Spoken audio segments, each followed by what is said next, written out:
Hello everyone, welcome to my channel. I am here to help you today. I know you use this video to fall asleep, so before that, like the video and subscribe to the channel. Also, where are you from and what time are you watching? Now get comfortable and relax. Case 1. Dedrick D. Gobert, best remembered for his brief but memorable role in John Singleton's 1990s crime drama film Boys and the Hood. Dedrick D. Gobert played the character Dookie, the wisecracking friend to Trey Styles and member of Doughboy's Crip gang.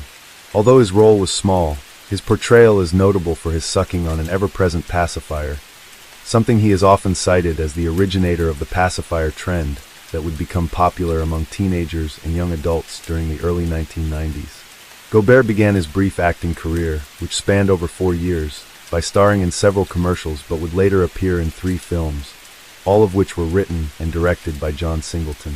Much like his on-screen co-star Lloyd Avery too, his life was senselessly cut short, and he died just days before turning 23. Gobert was killed in a fight over a weekend drag race, gunned down along with a friend during an argument with several Blood gang members in Mira Loma, California. On the day of his death, Gobert, or V-Dub, as he was known to friends and acquaintances, had been attending an illegal drag race with several others, including his girlfriend. Newspaper articles at the time record that he died from a gang-related shooting. However, it is unknown if Gobert, an up-and-coming actor, had ever affiliated with gang members in the past. According to police sources, the perpetrators fled the scene of the crime in a 1993 or 1994 Honda Prelude.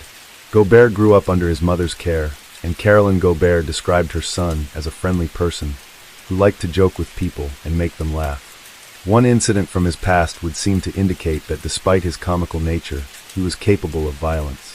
On August 6, 1989, Craig Netherly went to Gobert's house to resolve a dispute.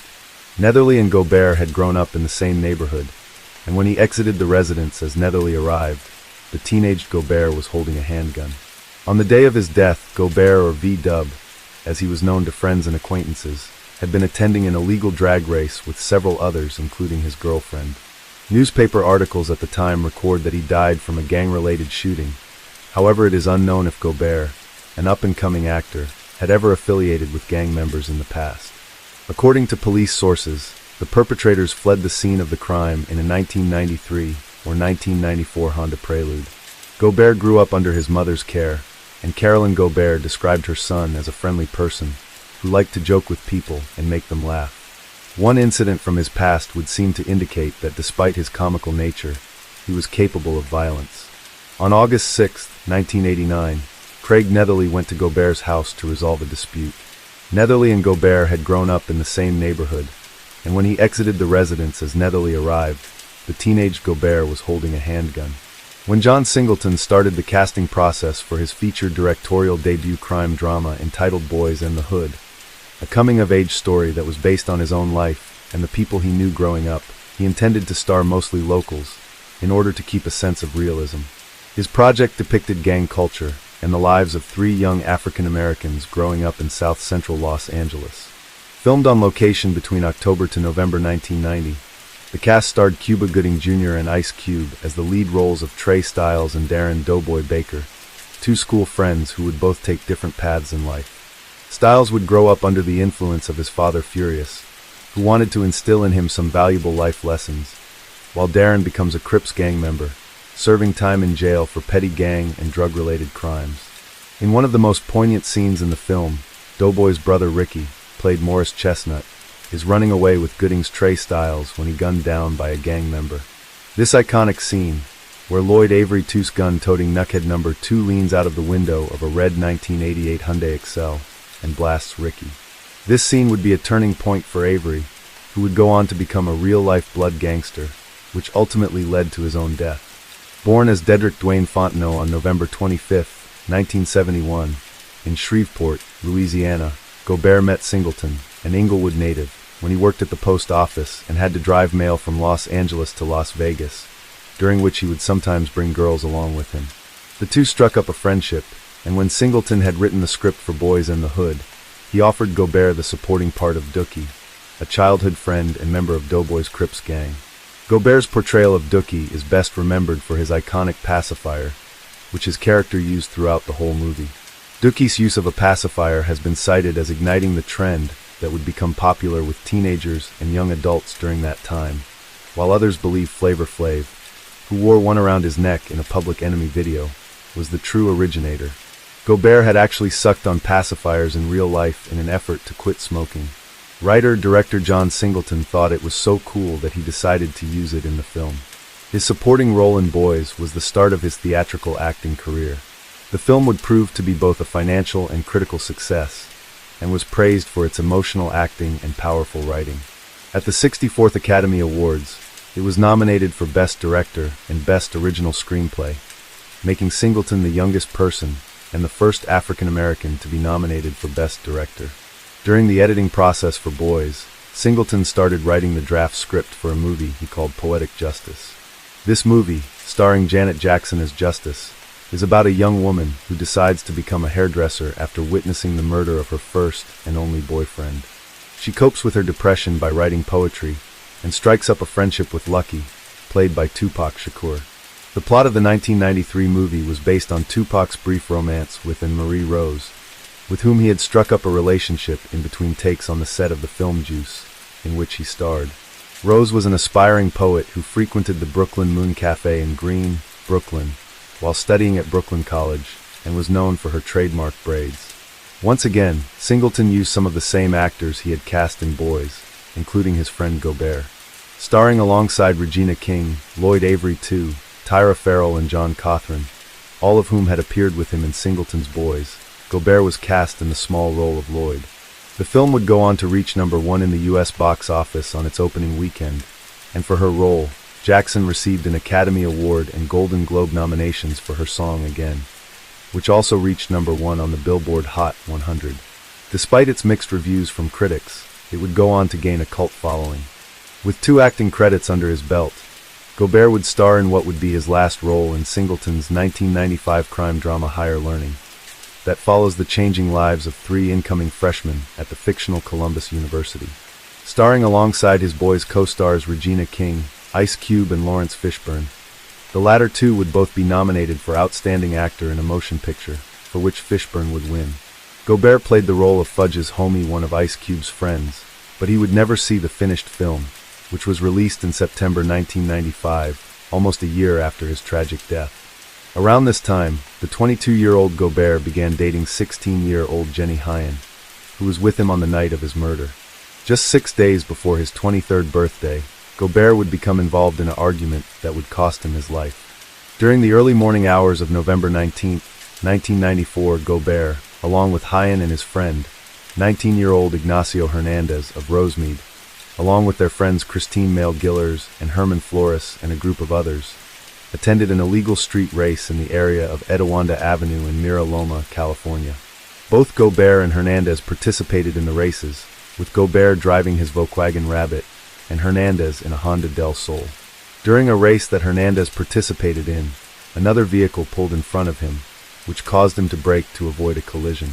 He then got out of his car and began arguing with the driver of the car that had cut him off. The 2 men started a physical fight, but then the other driver ran to a nearby group of about 10 people, who were also described as Latino, and they proceeded to surround Hernandez and started fighting him. When sirens started sounding, Hernandez and his friends, including Gobert, ran to their cars, drove to Etiwanda Avenue, and parked on the street in front of a pizza parlor. Hernandez drove with Hyen in his black Honda, while Gillers and Flores rode with Gobert. They became separated from their other friends and got out to see if they could see them. At this point, they saw the other Latino group, which had been fighting with Hernandez. This group approached and began yelling at Hernandez, and his group responded in kind. During this verbal argument, one member of the Latino gang pulled what was described as a silver chrome handgun and pointed it at Hyen. Gillers later testified it was pointed directly at her forehead, while Hyen herself said it was pointed at the group as a whole. When she yelled at the gunman, an older member of the Latino group said something to the gunman, who placed the gun back inside his pocket. The hostile group then walked away.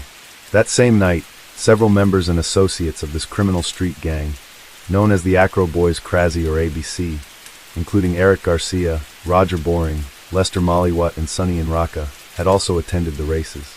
This gang was affiliated with the Bloods, who used hand signs to both identify themselves and warn off rivals, and was violently territorial.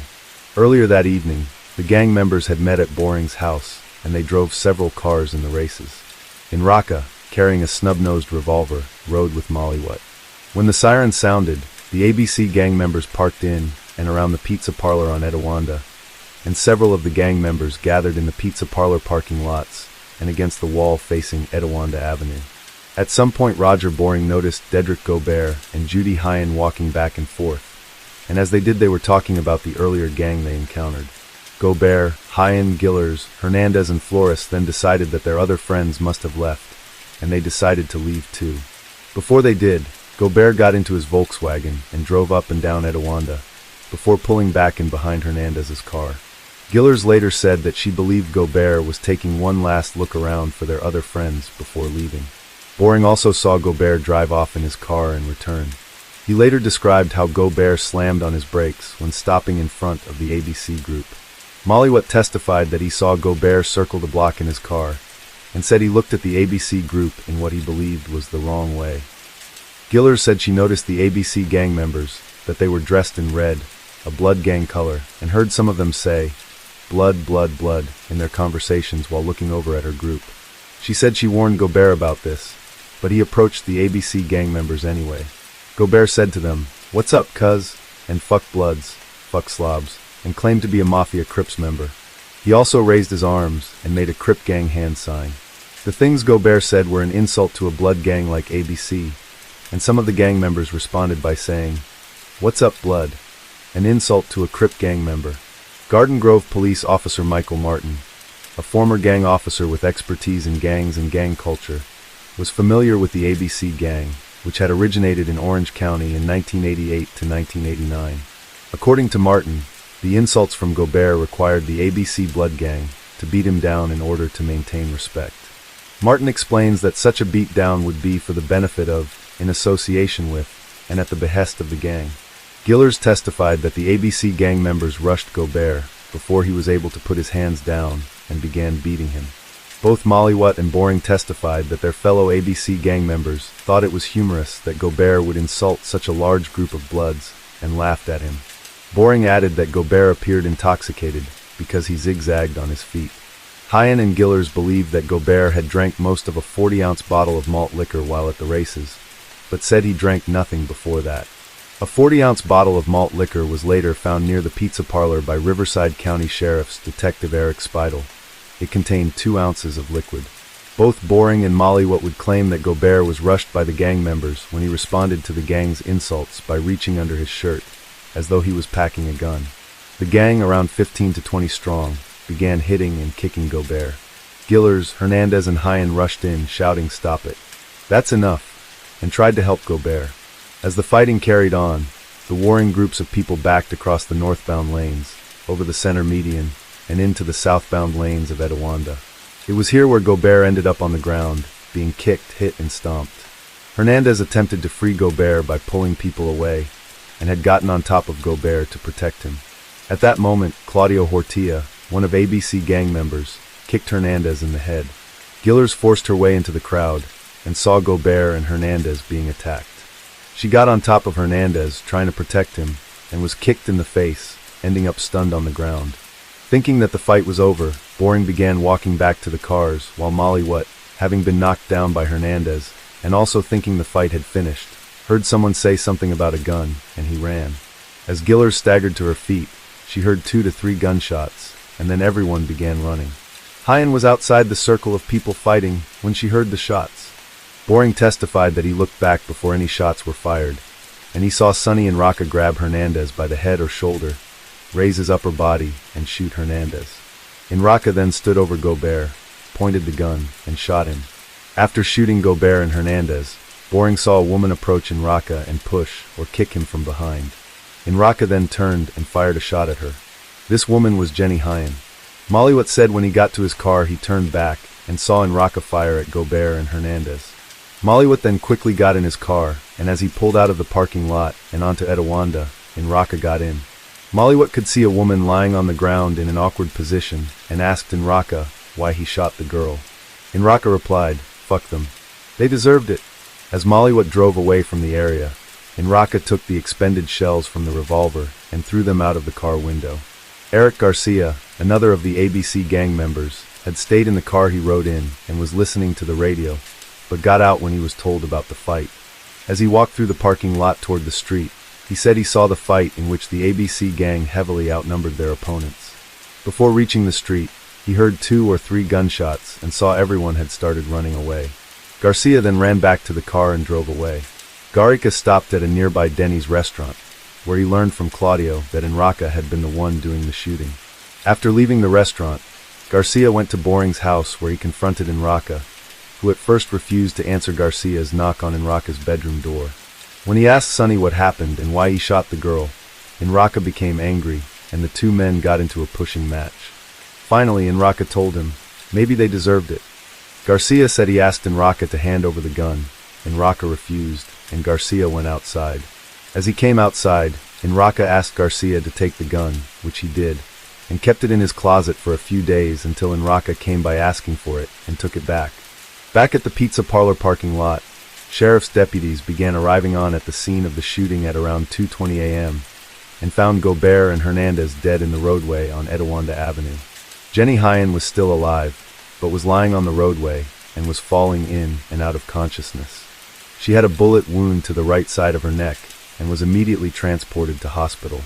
During surgery, a bullet was removed. However, she remained paralyzed from the neck down, with some movement in her left arm, but only a little bit of movement in her right. From the wound, doctors removed a damaged .38 bullet. This bullet had marks consistent with slippage, distortion in the rifling impressions, which indicated it could have been fired from a revolver, but it is possible to get slippage from a semi-automatic. However, forensic officers could find no .38 shell casings at the Etiwanda crime scene or around the deceased victims' bodies. The forensic pathologist conducting the autopsies of Gobert and Hernandez, Dr. Daryl Garber, recorded that he observed external trauma on both victims, which was consistent with having been caused during a fight. Hernandez had suffered 2 gunshot wounds which caused his death. The entrance wound of the first gunshot was located to the left rear of his head, above and behind the left ear. The bullet fragmented, and a portion was lodged under the skin at the entrance wound. The other part of the bullet had traveled through Hernandez's brain and lodged under the skin on the forehead. The failure of the bullet to exit through the skin, as well as an abrasion on the skin overlaying the lodged bullet, indicated that Hernandez's head was resting against a very hard surface, such as the ground, at the moment the bullet was fired. The second bullet had entered Hernandez's left back, traveled through the lower and upper left lung, perforated the heart and right lung, then stopped in the muscles of the right front chest. Dedrick D. Gobert had suffered a single gunshot wound located on the right rear of his head, above and behind his right ear, which was the cause of his death. The bullet had become fragmented and lodged in his brain. These wounds were not contact wounds, but had been fired from a minimum distance of 1.5 to 2 feet away. The day after the shootings, Enraca reportedly told Boring that he was going to turn himself in, saying that he would be found sooner or later. Acting on information provided by witness Claudio Hortia, police arrested 22-year-old Sonny Enraca on December 12, 1994. Enraca was interviewed by Riverside Sheriff's Detective John Schultz, which was tape-recorded and later played to the jury. Enraca denied any involvement in the shootings, claiming he had spent the evening watching movies with his girlfriend, and reiterated that he had not left the house all night. Schultz told Enraca that several of his friends had disputed his alibi, and that there were witnesses who identified him as the shooter. The interview ended when Enraca asked for a lawyer. As Detective Schultz prepared paperwork, he turned Enraca over to Detective Eric Spindle for the pre-booking process, during which he was fingerprinted and photographed, then allowed to call his girlfriend. While Spindle filled out the booking form, Enraca asked when he would get a lawyer, and Spindle explained the charging and arraignment process to him, including appointment of counsel. While he continued to fill out forms, Enraca asked Spindle if a reward had been offered for the perpetrator of the shooting, to which Spindle told him he wasn't aware of any reward. Enraca then said he understood that one had been offered. Spindle told him that people will come forward with information with or without a reward. At that point Enraca said, "It's not how it went down." Detective Spindle tried to put Enraca off by saying that different people see things differently, and went back to the booking form. Enraca then said that no one has honor or respect anymore, to which Spindle agreed. He put his head down and said, "That's the way it is nowadays." At this point, Spindle reminded Inraka that he had asked for a lawyer, so the detective could not ask him questions, and Inraka replied, "Well, what if I say what happened?" In response, Spindle told Inraka that he would get a tape recorder and let him talk, but that he couldn't ask questions unless Inraka wanted him to. When asked if he wanted to make a statement on tape, Inraka said he did not want to implicate anyone but himself. When reminded again that Spindle could not ask questions unless he Inraka wanted him to, Inraka said he did. With that, Spindle obtained a tape recorder and recorded Inraka. He began by saying, "I did this," and went to say he did not want to involve anyone else. He said he had been carrying a gun after a friend had previously been shot in a gang-related incident, and said he advised his friend to report it to the police. Inraka said after the ABC gang meeting, he went with his fellow gang members to the races and rode along with Lester Mollywet. For protection, he brought his gun along. Inraka said he had drunk alcohol before leaving, and he was coming down from using speed. He described the night of the shooting, explaining that they parked on the opposite side of the street from the gas station, and he walked across the street to talk to a friend. At that moment, he saw Dedrich D. Gobert drive up fast, like he was angry, take something out of his car, and then walk towards Roger Boring while doing something with his belt. It appeared to the ABC gang that he had a gun, and then Gobert claimed he belonged to a Crip gang, and when Inraka's group started laughing at him, Gobert began insulting them. He said Roger responded with an insult, and Inraka told him to kick back. Inraka said he thought Gobert had mistaken them for another Asian group, and said Hernandez, Gillers and Hyen were by the car, and that Hyen said, "That's not them." Inraka said he saw Gobert reaching, then someone shouted, "He's reaching," and one of the ABC gang punched Gobert. When Gobert grabbed the person who punched him, Inraka said everyone in his group rushed in, along with Hernandez, Gillers, and Hyen. As the fight moved across the street, Inraka said he tried to break it up. At one point Gobert was knocked to the ground, and Hernandez was covering him.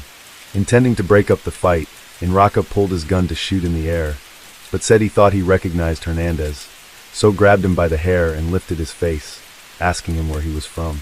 He said Hernandez, then hit his hand. At the trial, it was revealed that a fist-sized clump of what was described as black, kinky hair was located on the street at the scene of the shooting, a few feet away from the bodies. The clump was matted and all but 4 of the hairs were torn or broken and without roots, which had not been shed. In the opinion of Marianne Stamm, a criminalist with the California Department of Justice, the hair had been forcibly removed and were consistent with hair samples collected during the autopsy of Dedrich D. Gobert. Inraka said he believed that Hernandez was going to grab Gobert's gun, so he shot Hernandez in the shoulder. Then Hernandez leaned over and thinking he was going to shoot him, Inraka shot Hernandez again. He said Gobert looked at him, said "Fuck you asshole," and began pushing Hernandez off of him. Inraka said he thought Gobert was going for his own gun, and so shot him. As he turned, Jenny Hyen pushed him and came at him. He said he raised his gun, hoping to scare her, waved his other hand at her, and backed up. When Hyen charged him again, he said he pulled the trigger, thinking he was firing over her head. Altogether, Inraka said he fired 4 shots from his 5-shot revolver, a snub-nosed .38 special. He then got into Lester's car and threw the gun out onto the freeway during the ride home. He reiterated that he had been drinking that evening, but was not drunk. He again said he was coming down from speed and had consumed 2 lines, one at about 5 p.m. and the second sometime between 8 o'clock and 9 p.m. After giving his statement, Inraka agreed to accompany Detective Spindle in an attempt to locate the gun. During the drive, Inraka said he removed the expended shells and threw them out of the car window, and then threw the gun out onto the freeway.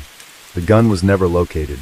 The next day Inraka accompanied Detective Spindle to the scene of the crime, and there reenacted his version of the shootings, which was videotaped. On several occasions after his arrest, Inraka spoke with Garcia and told him he had confessed.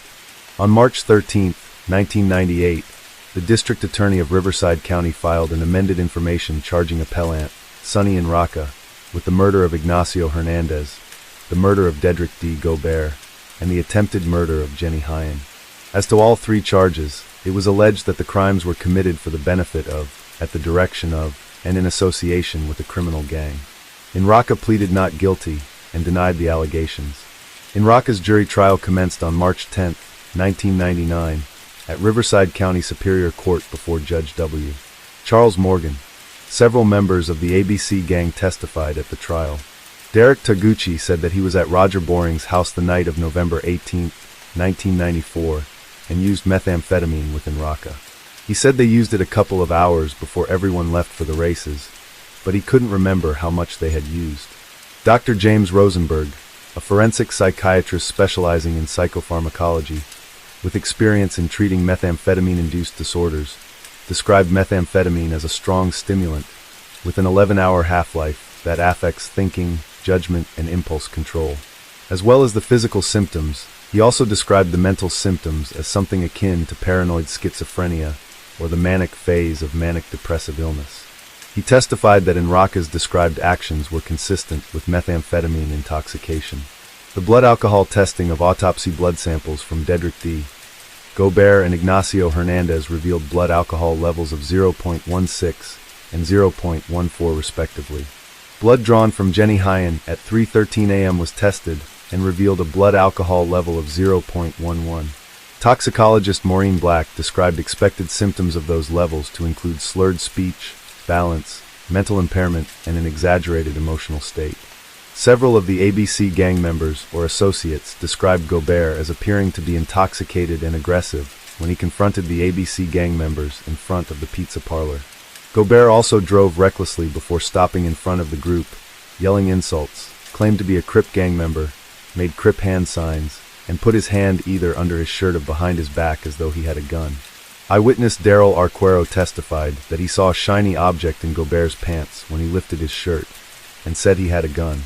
However, under cross-examination, Arquero acknowledged that when interviewed by law enforcement, he said nothing about seeing a shiny object and said he did not see a gun when Gobert lifted his shirt. Similarly, John Frick, another eyewitness, testified that Gobert had simply grabbed his crotch, and when he lifted his shirt, Frick could see that Gobert did not have a gun.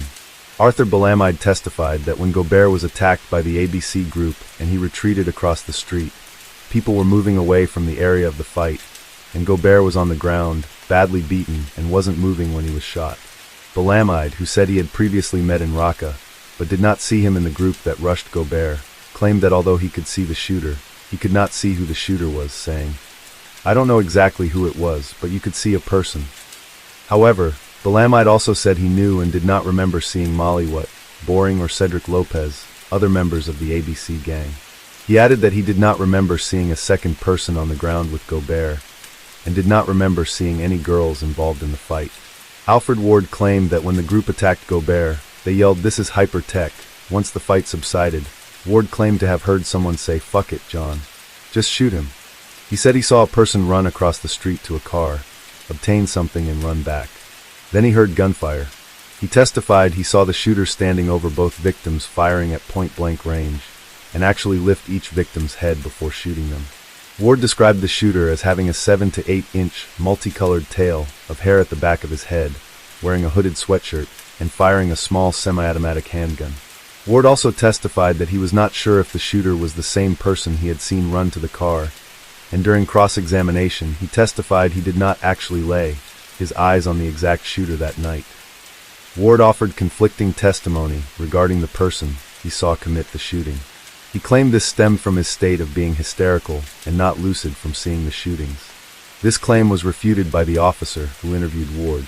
Jenny Hyen, the only one to survive the shootings, testified that her spinal cord was severed by the bullet in Raqqa fired, and that she will be in a wheelchair for the rest of her life. The injuries cause her difficulty breathing, and except for the pain in one arm, which makes it difficult to sleep, she cannot feel anything below her chest. In Raqqa, who had been born in the Philippines, had been raised by his extended family from birth to the age of 8. Growing up, he had a happy childhood, was described as a good and loving child who was loved and treated like a son by those who took him in. At the age of 8, his mother collected Sonny, and they moved to the United States. His stepfather was emotionally and physically abusive toward Inraka's mother and all the children. Inraka did not initially join the ABC gang, unlike his friend, Famalo Kialda, but he did eventually join. He lived with the families of other gang members and worked at that time. A cultural mental health expert, Dr. Gene Neidorf, believes that Inraka had been uprooted from his nurtured environment and felt abandoned, alone, weak, and powerless. He developed a need to see himself as important. When Enraka joined the ABC gang, Dr. Nydorf believes that he created a new reality to overcome his vulnerability, in which the gang felt like family, which, in the Filipino culture, is the source of a persona's role and moral and social development. She claimed that her conclusions about his emotional problems were consistent with a videotape of Enraka at the time of and following his statement to Detective Spindle. She said she believed that Enraka expressed remorse on the videotape. But the prosecution presented the image of Enraka as a leading gang member who had killed the victims when his honor and that his gang had been disrespected. Hernandez and Gobert were laying semi-conscious on the ground when Enraka approached and shot Hernandez in the back and in the back of the head, then shot Gobert in the back of the head. The prosecutor aptly characterized these killings as executions, not simply murders. The jury found Enraka guilty of both murder charges on May 5, 1999, setting the degree of the murders at first. He was found guilty of a multiple murder special circumstance finding and assault with a deadly weapon with intent to cause great bodily injury, a lesser included offense of the attempted murder charge. On May 12th, the penalty phase began, and on May 27th, the jury returned a verdict of death. Enraka's lawyers attempted to request a trial, but on July 23rd, the trial court denied the motions. After 20 years on death row, Enraka received a reprieve from then Governor Gavin Newsom, who signed a sweeping order in March 2019, putting an executive moratorium on California's death penalty, which granted the same reprieve to another 736 inmates on death row. The life and death of Dedrick D. Gobert mimicked that of another young actor whose life was taken before his full acting potential had been realized. Lloyd Avery too had appeared in 2 movies alongside Gobert, Boys in the Hood and Poetic Justice, and both would be murdered, their deaths stemming directly and indirectly from their association with criminal gangs. Avery was murdered in prison by his Satan-worshipping cellmate, Kevin Roby, while serving a sentence for the murders of 2 drug dealers in July 1999. Gobert played a Crips gang member in Boys, and claimed to be one prior to his death, while Avery played a Blood in the same film, and eventually joined the Black P-Stones, a subset of the Bloods criminal gang. In a case of art imitating life, these 2 young men embraced the gangster lifestyle, and it led to their deaths. Case 2. Who is Kevin Roby? On September 6, 2005, correctional officers at Pelican Bay State Prison entered one of the shared cells, and there found the body of 36-year-old Lloyd Avery II. The former Hollywood actor had been bludgeoned and strangled to death by the other occupant of the cell, Kevin Roby, who had performed what appeared to be acts of ritualistic worship with the dead body of his fellow cellmate. The murder of Avery occurred 2 days prior to the discovery of his body, and there were many unanswered questions about just how the prison guards had failed to notice or realize that a gruesome murder had been perpetrated by a dangerous criminal with a sickening criminal past. The motive for the crime is equally shocking, as it appeared to be an apparent ceremonial covenant carried out by a Satanist. Since December 1989, when the Pelican Bay State Prison was opened, there had been some 17 murders up to September 2005. In order to understand the 18 murder, which as fate would have it turned out to be the brutal death of actor Lloyd Avery II, it is necessary to look at the life and crimes of Kevin Roby, the man who committed a senseless murder that correctional officers failed to prevent. At the age of 23, Kevin Roby, an Air Force Academy dropout, was sentenced for the murder of a member of his own family. On January 31, 1987, detectives arrived at the home of Roby's mother, who lived at West 37th Street in Los Angeles. They were there to question Roby about his eyewitness testimony concerning the apparent abduction of his older sister, 25-year-old Velma Lynn Hill. According to Roby, Hill had been kidnapped from their mother's home by 3 men dressed as Japanese ninja warriors. He could offer very little information about the men who carried off his sister, but detectives asked him if he would walk them through the kidnapping crime scene. As he did, the detectives found his sister's body covered with dog food in a large trash can. With suspicion cast on his version of events, Roby was arrested. It was found that Velma Lynn Hill had died a particularly violent death. She had been raped twice, sodomized, and strangled. Charged with murder, Roby was convicted in May 1988 at a non-jury trial by Los Angeles Superior Court Judge Robert Altman of 1 count each of murder, sodomy, and 2 counts of rape. He was also charged with raping another sister and received a sentence of life in prison without parole. When Pelican Bay opened in December 1989, Roby was sent to the Supermax facility, where he joined the other 40% of the inmate population who were serving life sentences for a range of violent crimes. At some point during his incarceration, Kevin Roby began taking an interest in Satanism. This interest eventually encapsulated his beliefs, and he replaced any previous religious ideas he might have had with a firm conviction in Satan. This new religion manifested itself to such an extent that Roby would refer to himself in correspondence as Satanic Christ. His time at Pelican Bay had been without incident. However, Roby was kept in a single cell to himself. In March 2001, a new prisoner arrived at Pelican Bay, one that would have a profound effect, albeit negatively, on the Kevin Roby. 31-year-old Lloyd Avery, too, had been sentenced to life in prison on 2 counts of first-degree murder. The former actor, who had starred in the hugely successful 1991 movie Boys and the Hood, in which he had played the member of a Bloods gang responsible for an on-screen murder.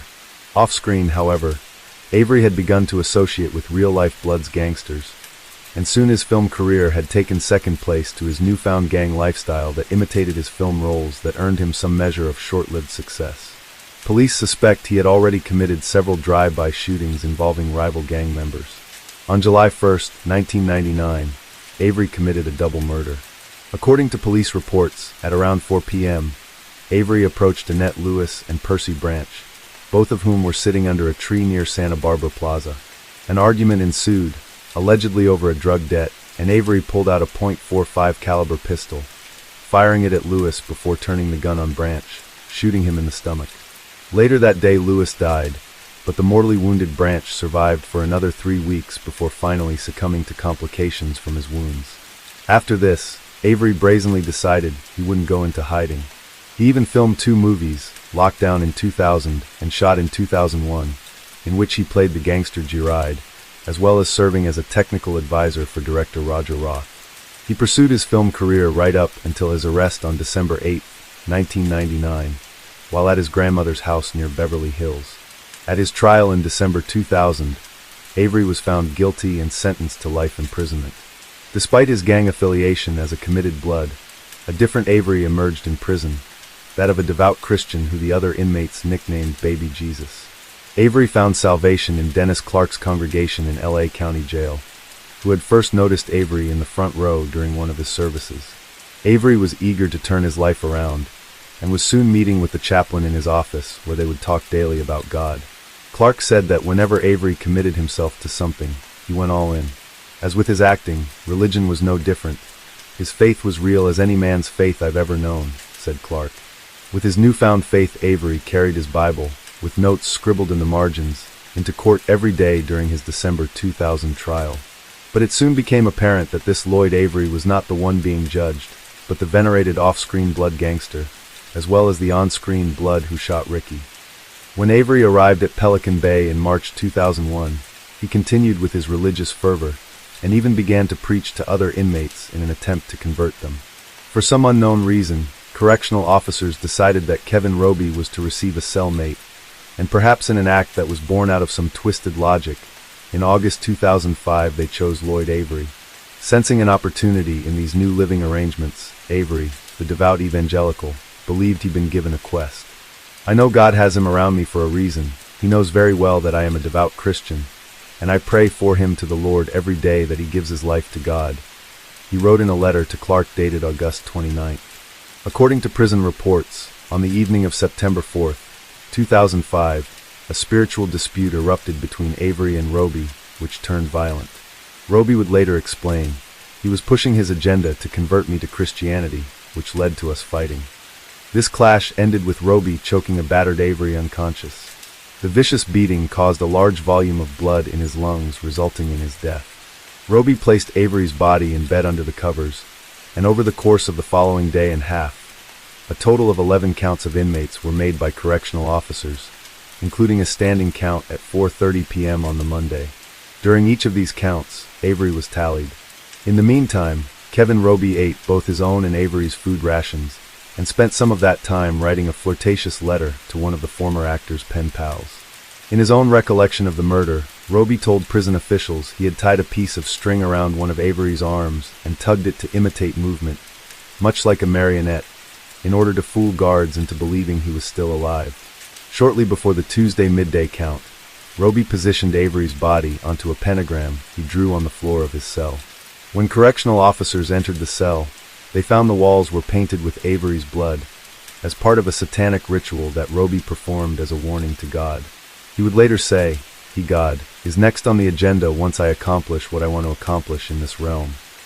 Kevin Roby was handcuffed by guards, and Avery's body was transferred to the infirmary, where medical personnel attempted to administer CPR. By that time his body was already decomposing, and he was pronounced dead at 12:10 p.m. on Tuesday, September 6, 2005. Avery's family, including his brother Che and mother Linda, doubted the official version of the circumstances surrounding Lloyd's death. The California Department of Corrections and Rehabilitation's CDCR listed the cause of death as aspiration of blood, with blunt force trauma as a contributing factor. The Avery family conducted a private autopsy, which stated the cause of death as blunt force trauma complicated by aspiration of blood. It also made mention of the injury to Avery's skull, describing the 1.5-inch abrasion on his temple as suggestive of either a blow due to a flat surface such as a carpenter's hammer or impact on a similar type surface. The mention of a carpenter's hammer led to some, including the Avery family, to believe that it was possible Roby didn't act alone. However, the blunt force trauma from such a weapon would be similar to the type of wounds caused by Roby banging Avery's head on the stainless steel sink in their cell. A later CDCR investigation found no evidence that correctional officers played any part in the death of Lloyd Avery II. Hoping that a trial would provide more answers, the family urged local authorities to file charges against Roby. The Del Notre County District Attorney refused, citing the fact that Roby had both confessed to the crimes and was not eligible for the death penalty. The family appealed to the state attorney general, who were inclined to agree with the local DA's decision. A wrongful death lawsuit was considered, but the civil rights movement NAACP and Johnny Cochran's law firm decided to pass on representing the Avery family. Around this time, the CDCR conducted 2 investigations under the supervision of the California Inspector General Office's Bureau of Independent Review, one into the circumstances of Avery's death, and the other on the conduct of the correctional officers. The report was released in early 2007 and found that the correctional officers failed to follow basic procedures and guidelines, such as removing Avery's body before photographing the crime scene, and most importantly, for failing to notice he had been dead in his cell for 38 hours before his discovery. Following an appeal, 5 officers found guilty of misconduct received disciplinary actions ranging from a 5% pay cut for upwards of 45 days to a 10% pay cut for a 6-month period. When Linda Avery, mother of Lloyd, heard about the officers' punishment, she said, "So they just got a little tap on the hand. Crazy."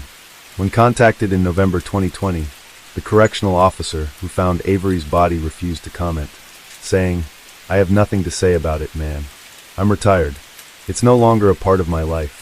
Another correctional officer who had knowledge of the incident and who asked to remain anonymous said that miscounts are not uncommon. "These prisoners are assholes," he said in 2007. "These aren't nice people, so you're trying to get your count done, and there is one person who refuses to stand. Are you going to count him?" he asks.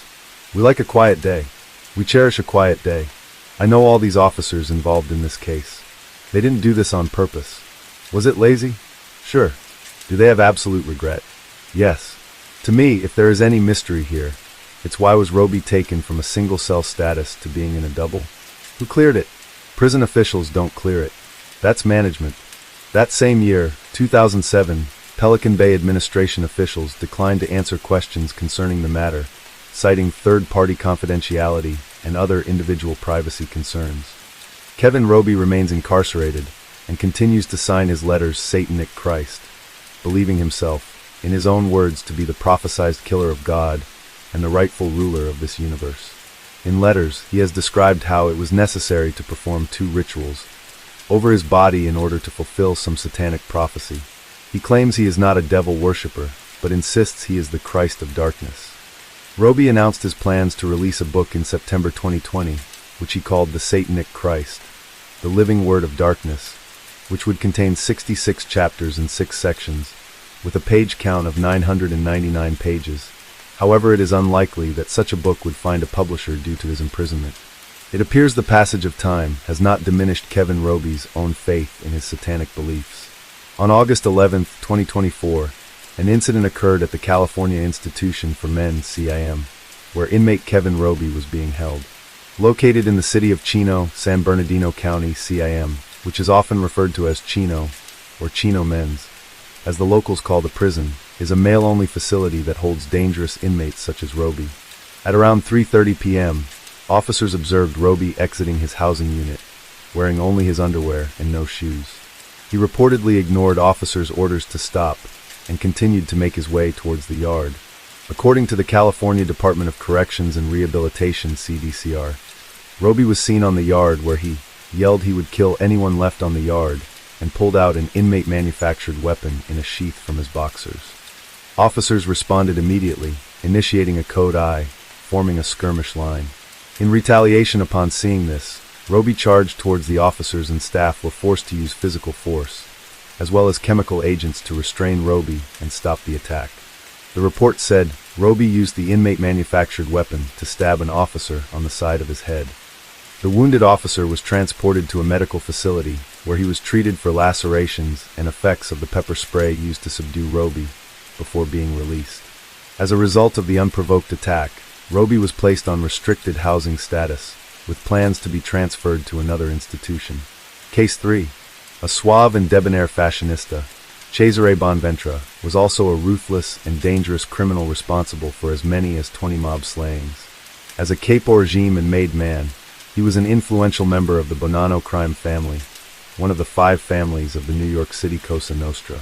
Hailing from Sicily, Cesare Bonventre arrived in America during the 1960s and became a bodyguard to then Bonanno family boss Carmine Galante. In order to gain further power, he betrayed Galante and was rewarded by the new family leadership. But his days were numbered. Bonventre was becoming too powerful and wealthy, and he soon earned the enmity of Joseph Massino. The Bonanno underboss would orchestrate a purge of all rivals within the family, and Bonventre's disappearance in April 1984 was believed to be the end result of this internal power struggle between different factions of the family. It would take almost 20 years for the Bonventre family to get justice for his death. At around midday on July 12, 1979, 5 men sat down to lunch on an open patio at Joe and Mary's Italian-American restaurant at 205 Knickerbocker Avenue in Bushwick, Brooklyn. Amongst them was the acting boss of the Bonanno crime family, Carmine Galante. He was dining with Leonard Coppola, a Bonanno capo, and restaurant owner/cousin Giuseppe Turano, a Bonanno soldier. Galante's Sicilian bodyguards, Baldassare Amato and Cesare Bonventre, were also present. Unusually, the 2 men were wearing leather jackets, despite the fact that it was a hot summer's day. At 2:45 p.m., 3 men wearing ski masks entered the restaurant, walked onto the patio, and opened fire with shotguns and handguns. Galante, Turano, and Coppola were killed instantly, while Amato and Bonventre were left unharmed. Galante had been taken by surprise, with his cigar still in his mouth. The gunmen then ran out of the restaurant. The hit had been organized by the Mafia Commission, who had sanctioned Galante's murder and arranged for Bonventre and Baldo to betray him. A week after the Galante murders, Bonventre was arrested by federal agents, but he was soon released and was never charged with the crime. As the unofficial underboss of the Bonanno family Sicilians, Cesare Bonventre held significant influence within the family, and with Galante's death he would go on to become a powerful capo or made man. Born on January 1, 1951, Cesare Bonventre grew up in Castellammare del Golfo, Sicily, and as a young man he was invited to move to New York. It was during the 1960s that the American Mafia began to import young men from Sicily to the United States to work as drug traffickers and hitmen. These Sicilians were known among their American cousin as Zips, due to their fast speech. As a member of the Sicilian faction of the Bonanno family, Bonventre worked as a bodyguard for the unofficial boss Carmine Galante. Several members of his family were involved with organized crime, including his uncle John Bonventre, a former Bonanno underboss, and his cousins Baldassare Baldo, Amato, and the first family boss Joseph Bonanno. The lean and handsome Bonventre was known as the Tall Guy because he stood close to 6 feet 7 inches tall. He was often seen with his shirt unbuttoned with a gold crucifix hanging from his neck. Bonventre was described by one author as having something about him that made him stand out from the other ethnic Italians. He wore stylish clothing, aviator sunglasses, and carried European-made man purses that embodied Italian couture, and frequented clubs such as the Toyland Social Club and the Knickerbocker Avenue area with other Sicilian mobsters. He was also a regular patron of a deli owned by his cousin Baldassare Amato and run by his family, located at 2nd Avenue and 84th Street in Yorkville, New York. The deli would later burn down not long before January 1984, and the Amato family established an apartment building in its place with a sleek Italian cafe and restaurant called Biffy. In 1979, shortly before the assassination of Carmine Galante, Cesare and his cousin Baldassare were arrested for carrying illegal firearms in their car after being stopped by police at the Green Acres Mall in Valley Stream, New York. Galante had an intense rivalry with Carlo Gambino and had ordered the deaths of at least 8 members of the Gambino family in order to take over a massive drug trafficking operation. Galante, who had seized control of the family in 1976, had also angered members of his own family for his refusal to share the proceeds from these lucrative narcotics deals. His death was ordered by the official Bonanno boss Philip "Rusty" Rostelli, who relayed the order to Joseph Massino, a loyal soldier, who passed the request on the Mafia Commission, the controlling board of mafia leaders who sanctioned the hit. Such was the power of the Sicilian faction of the family. Rostelli was required to get approval from the Zips for the murder to go ahead. After the Galante killing, Philip "Rusty" Rostelli became boss of the family once again, despite being incarcerated at the time, while Joseph Massino became underboss. For his part in the Galante murder, Bonventre was promoted from soldier to capo and joined Salvatore Catalano's Brooklyn crew. At the age of 28, Bonventre became the youngest capo in Bonanno family history, and soon became involved in the importation and drug trafficking of heroin from Sicily into New York pizza parlors, known as the Pizza Connection. Whenever he was questioned by law enforcement, Cesare would identify himself as a pizza man from Brooklyn. Although Rostelli was the head of the Bonanno family, it was believed by many that Massino was the real power behind the throne, and he began vying for control over the family with Dominic "Sonny Black" Napolitano, another Rostelli loyalist capo. Both Massino and Napolitano would eventually join forces against a bigger threat from another faction led by Alphonse "Sonny Red" Indelicato. When Massino got word that the Indelicato crew were attempting to take over the family, he decided to act. The 3 capos, Indelicato, Philip Giacone, and Dominic Trinchera, were invited to a meeting at a Brooklyn social club on May 5, 1981. But the meeting was a trap, and inside waiting for them was 4 gunmen, including Salvatore Vitali and Bonanno-affiliated Montreal boss Vito Rizzuto, who was hiding in a closet ready to ambush them. When the 3 men arrived along with Frank Lino, they were shot to death. Lino escaped unscathed by running out the door. Massino had consolidated his power and prevented another faction from assuming control of the family. Cesare Bonventre had originally supported the planned coup, but switched sides and joined the Rostelli/Massino faction. It is strongly believed that if Bonventre and the Zips had stayed loyal to Indelicato, he would have probably taken over the Bonanno family. The ascension of the Rostelli and Massino leadership resulted in a period of discontent and rivalry within the Bonanno family. As a result, Rostelli and Massino started purging their opponents in the family. This situation was made worse by the Donnie Brasco situation, which led to many Bonanno members being marked for death. Massino had failed to kill Indelicato's son, who vowed revenge for his father's murder. Napolitano assigned Bonanno family associate Donnie Brasco, who he hoped to make a made man, to kill Indelicato. Brasco, however, was in fact an undercover FBI agent named Joseph Pistone, and shortly after the hit was ordered, his assignment was ended and Napolitano was informed of the FBI's infiltration. Massino ordered the deaths of anyone associated with the induction of Brasco into the family. There was a large fallout from the Brasco affair, and by March 1982, Massino was tipped off that the FBI were closing in on him, and he chose to go on the run. In April 1983, Rostelli was paroled, and he and Massino put out a contract on Cesare Bonventre. While still a fugitive, Massino summoned Vitali, Luis Atanasio, and James Tartaglione to his hideout and gave them the order for the hit. Despite Rostelli's position as the official head of the Bonanno family, Massino was considered by most mobsters to be the family's street boss and field commander in all but name, as well as Rostelli's heir apparent. Vitali would later claim that Massino had ordered Bonventre's murder because the Sicilian capo had given him no support when he was in hiding. With Bonventre's Sicilian pedigree, increasing wealth and fearsome reputation, he posed an increasing threat to Massino's leadership. With his control of the Sicilians, the meanest killers in the family, Bonventre held an important position within the family, and was himself capable of outbursts of sadistic violence, being suspected of over 20 murders. Massino warned his fellow conspirators, "He's a very sharp guy. You have to be careful." In April 1984, Bonventre was called to a meeting with Rostelli at a glue factory in Wallington, New Jersey. He was picked up by Vitali and Atanasio and driven to a garage. On the way, Atanasio shot Bonventre twice in the head, but to their surprise he was still alive and began grabbing the steering wheel and trying to crash the car, forcing the two hitmen to fight him off.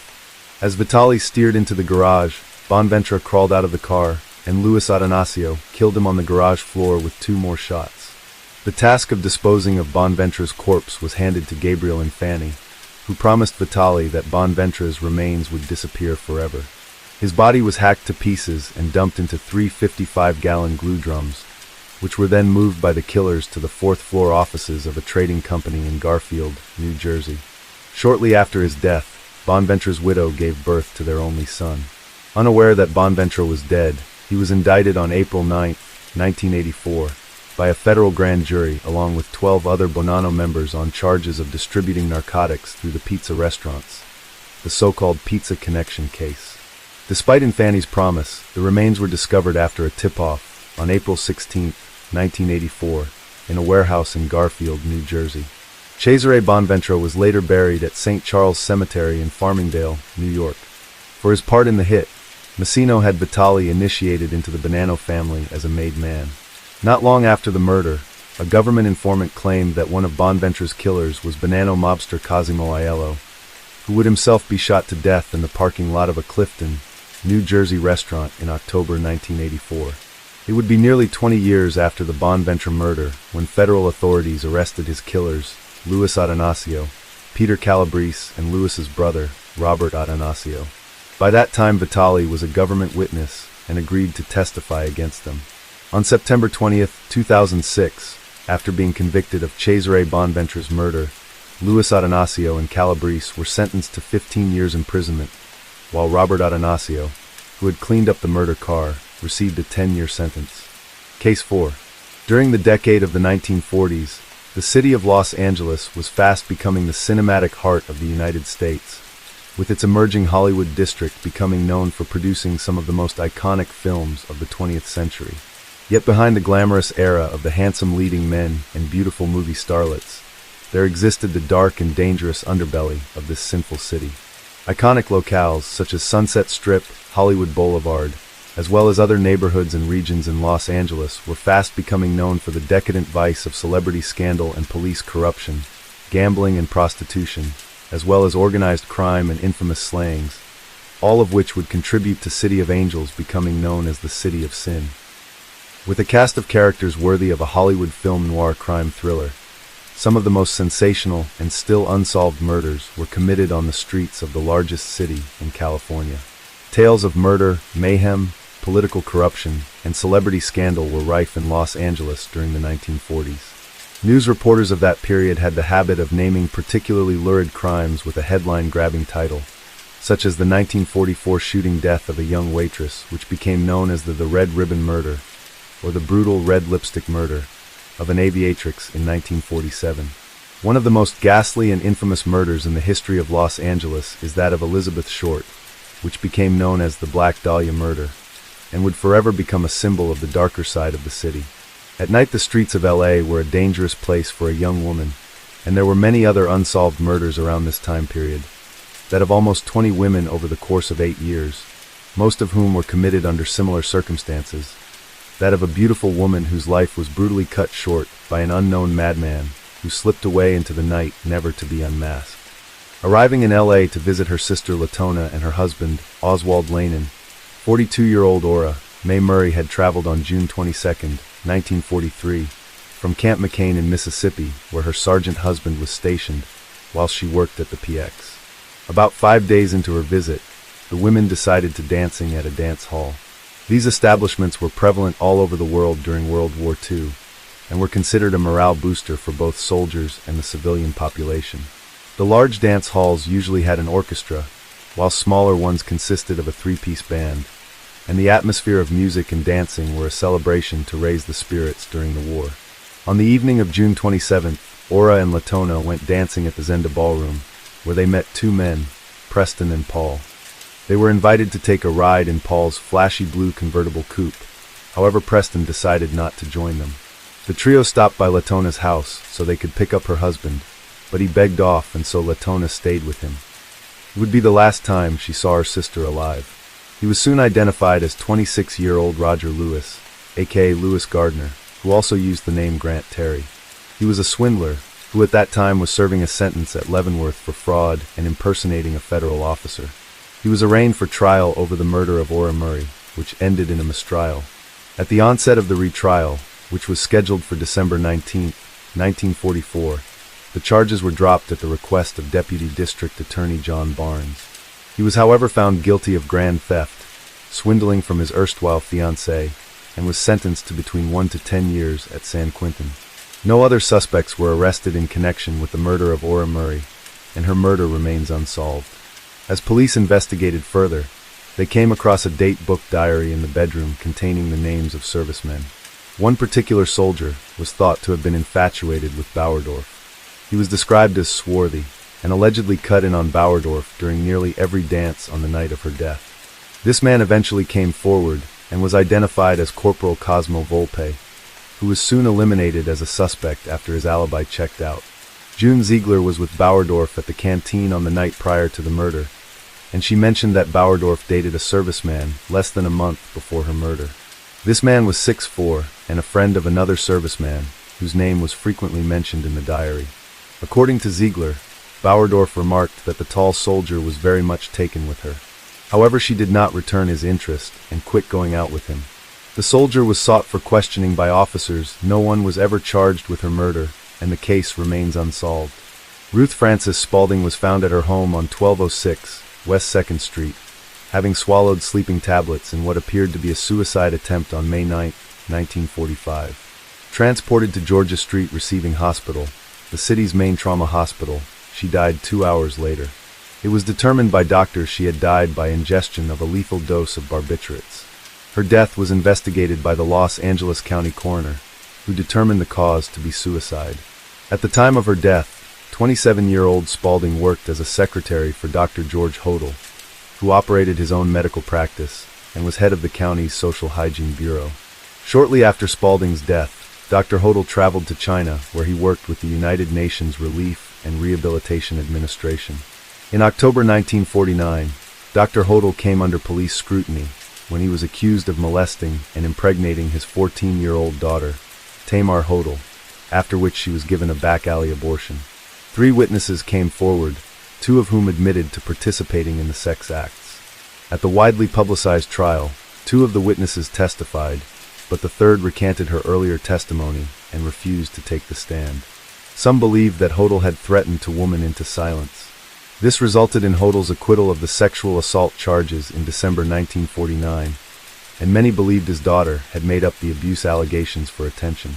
It was this molestation case that first brought Hodel to the attention of the LAPD detectives investigating the Black Dahlia murder of Elizabeth Short in January 1947. Because of the nature of the crime and the belief that a doctor was involved, Hodel was now considered a potential suspect. He was also interviewed as a suspect in the June 1949 murder of Louise Springer, known as the Green Twig murder. However, no charges were ever brought against him for a lack of evidence linking him to the crime. The LAPD placed him under surveillance from February 18, 1950 to March 27, 1950, by installing 2 microphones in his private Hollywood residence on Franklin Avenue, which were monitored by up to 18 detectives. It was the intention of the surveillance squad to see if Hodel made any insinuating comments about his involvement in the Elizabeth Short's murder. Most of the transcript involves dull conversation, but does include Hodel having sex, talking about money problems, and berating his secretary. On the February 19, 1950, something sinister was recorded. 8:25 p.m., woman screamed. Woman screamed again. It should be noted the woman was not heard before the screams. Later that same day, Hodel was overheard talking to a confidant. Realized there was nothing I could do. put a pillow over her head, and cover her with a blanket. Get a taxi. Expired at 12:59. They thought there was something fishy. Anyways, now they may have figured it out. Killed her. On Wednesday, July 10, 1946, Kenneth Landon, a service station operator, reported his wife as a missing person at the 77th Street Police Station. 36-year-old Gertrude Evelyn Landon had disappeared from her home at 9635 South Hoover Street in South Los Angeles, and initially police suspected the involvement of Mr. Landon as a possible suspect. On Sunday, July 15, 1946, 33-year-old Wilmington shipyard worker Theodore P. Walther was looking through junk at a dump site that was part of the giant gravel pit that recently had become the Chandler Palos Verdes Sand and Gravel Company. There he came upon the half-buried body of a woman, clad only in bra, panties, and shoes, and was wearing a large 22-stone engagement ring, a gold wedding ring, as well as a necklace. Captain J. Gordon Bowers of the Sheriff's Department verified the identity of the victim through fingerprints as that of Gladys Evelyn Landon.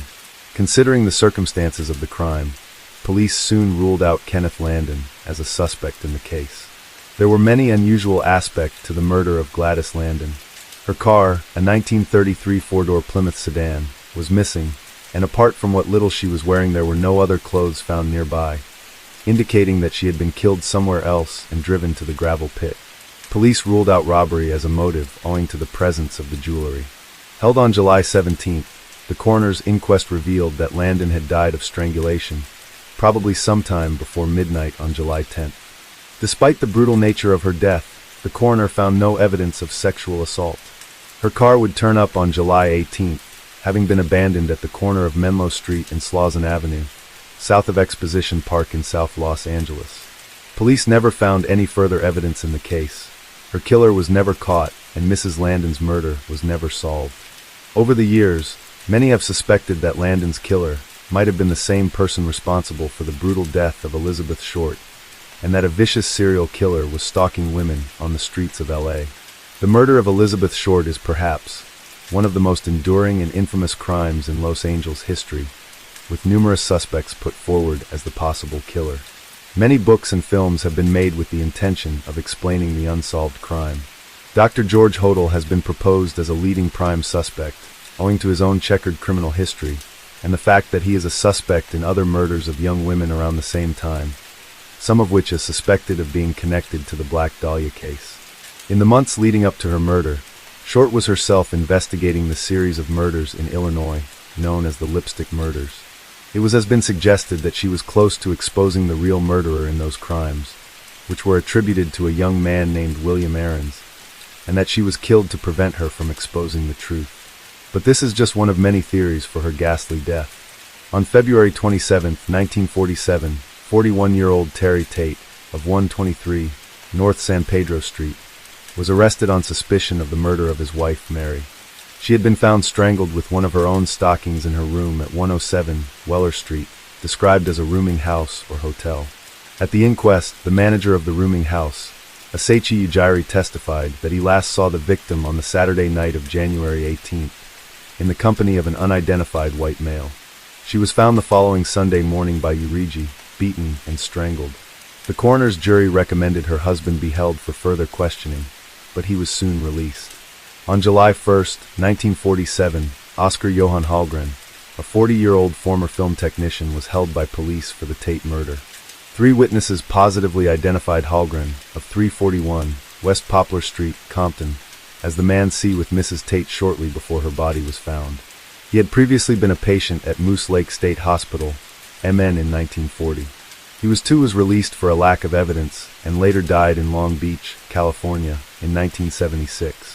Sadly, because May Tate was a black woman, her case did not warrant much press coverage in the wake of the Elizabeth Short murder, which occurred several days before. Police then focused on the man last seen with Jean during the hours before her death. Witnesses described how she was with a small man with a dark complexion at the Pan American Bar in West Washington Place. The bartender recalled how the pair left together. However, police were never able to trace the man. Her car was later traced to a parking lot, and witnesses said it had been there since around 3 a.m. on the morning of the murder. Another witness said a man was seen leaving the car at the location. However, this man was never traced either. Soon every lead went cold, and the red lipstick murder faded from the newspapers. 3 years later, during a reinvestigation ordered by the grand jury, detectives came across another suspect. Some 4 months before his brutal murder, the couple hired a painter named George Witt to work on the family home. It was discovered that Jean and George began seeing each other, and Witt would admit they went on several dates. When police questioned him, Witt's behavior aroused suspicion, and it was learned he had burned some clothes and several pairs of shoes around the time of the murder. He reportedly told investigators that he feared becoming a suspect and believed he would be accused of the murder of Jean French once police found out about their affair. It is unknown if the shoes owned by Witt would have been a match or even the same size as those worn by the killer, but he too was found to have a solid alibi and was cleared of any involvement. Those who proposed Dr. George Hodel as a suspect believe he murdered Elizabeth Short, Jean French, and several other women. It is suspected he left the message scrawled in red lipstick on Jean's body as a message to the LAPD, who had investigated him over several crimes including rape and murder. There is also a connection between red lipstick and the Black Dahlia murder, because prior to her death, Elizabeth Short was conducting her own investigation into the Illinois lipstick murders committed between June 1945 and January 1946. However, the suspects cited in the case, including George Witt and George Hodel, wore a larger size shoe than the size 6 or 7 worn by the killer. The case remains unsolved. In 1942, she left the studio and gave up an apartment she had at 1850 North Cherokee Street, while her last permanent residence was 282212 Rowena Street, which she departed from on September 1, 1946. Mrs. Winters told police that her daughter had been addicted to alcohol and that she had been trying to straighten her out. Fearful that her daughter needed help, she would meet with her 3 times a week at hotels and bus stations to give her small amounts of money. Although she had been attempting to find her daughter a room, she continued to be a resident of downtown barrooms and only held occasional jobs as a waitress since leaving the studio. It was also reported that she had a police record. Meanwhile, the possible suspect, Mr. Wickliffe, had an extensive record, with 3 arrests for window peeping, vagrancy and begging in his hometown of Joplin, Missouri, and upwards of 17 arrests in Wichita, Kansas, for vagrancy and loitering. Nothing further came from the investigation, and her murder remains unsolved. Housewife and mother of 3 Mrs. Montgomery was reported missing by her husband, 45-year-old Thomas, on the night she disappeared. He soon came under suspicion and was arrested by police, who believed he had murdered his wife. James Kennedy came forward and identified him as the man seen leaving the victim's car in front of his house at 6112. Hooper Street neighbors of the Montgomerys reported to police that they heard screams in the vicinity of the couple's home on the night of May 2nd, and that the family car had been parked on the driveway. Thomas admitted to detectives that he and his wife had 3 big arguments before she was found dead, but denied killing her. Police tested bloodstains found on 2 pairs of shoes belonging to Dorothy, and found it had been caused by rabbit's blood, which is what Mr. Montgomery claimed as the family kept rabbits. Thomas Montgomery stood trial for his wife's murder and was acquitted for lack of evidence or motive. The Santa Rosa Press-Democrat described 20-year-old Rosenda Mondragon at the time of her death as a Latin beauty. Born in New Mexico, she became married at the age of 17 to 22-year-old Antonio Mondragon. The marriage had been fraught with unhappiness, and on the evening of July 8, 1947, a drunken Rosenda awakened her husband to serve him with divorce papers.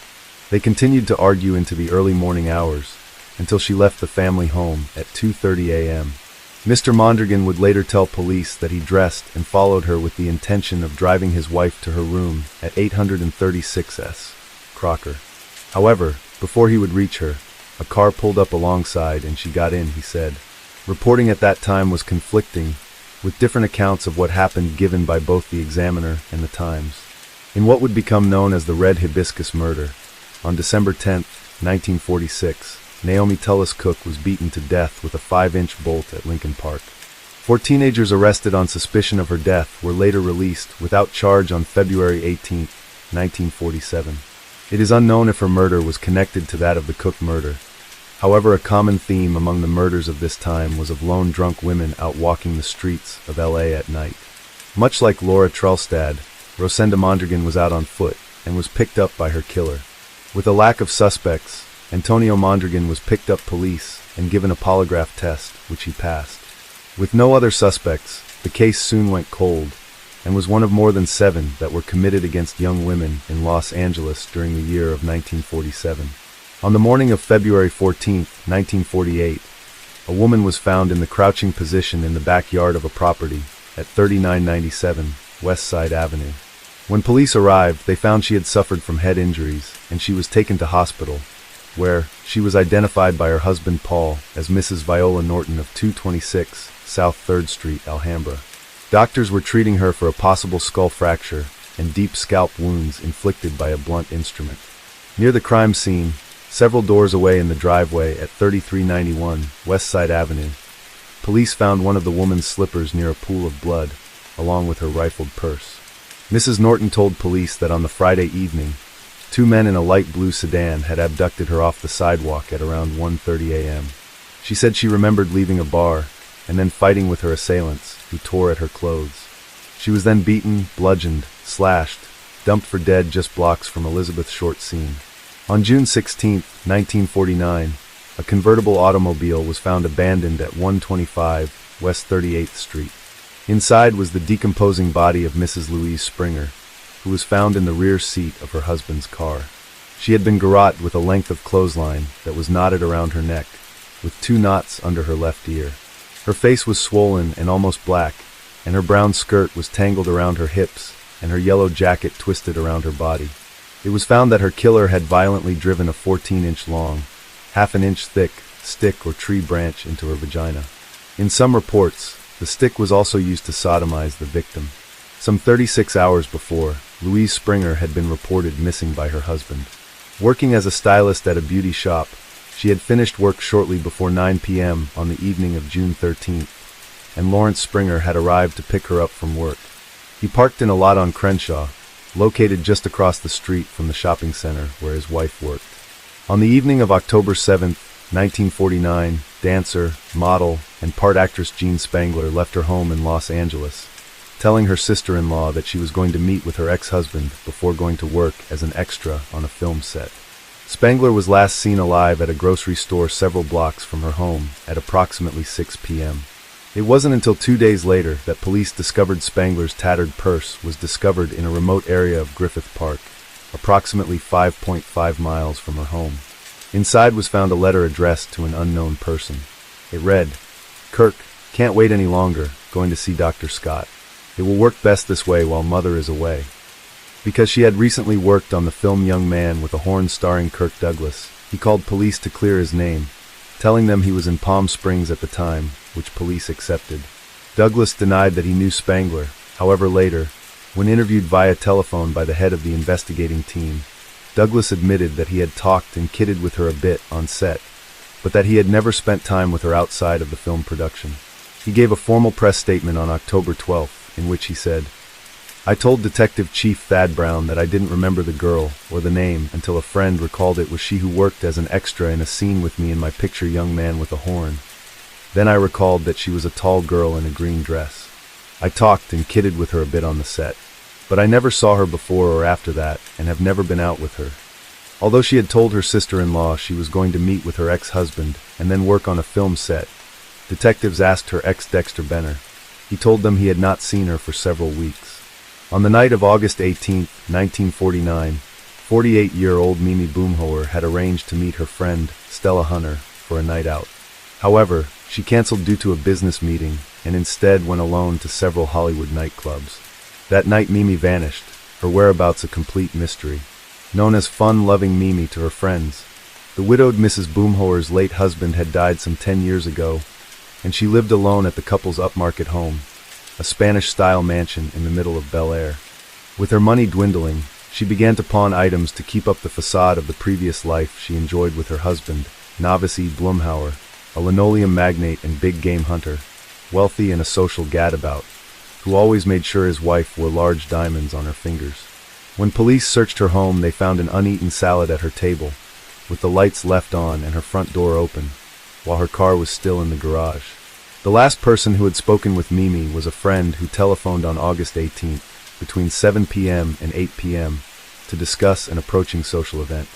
Case 5. On an early winter morning, just 4 days after Christmas Day, a local butcher's apprentice discovered a horrific sight at the back of Mellor Street in Bradford, England.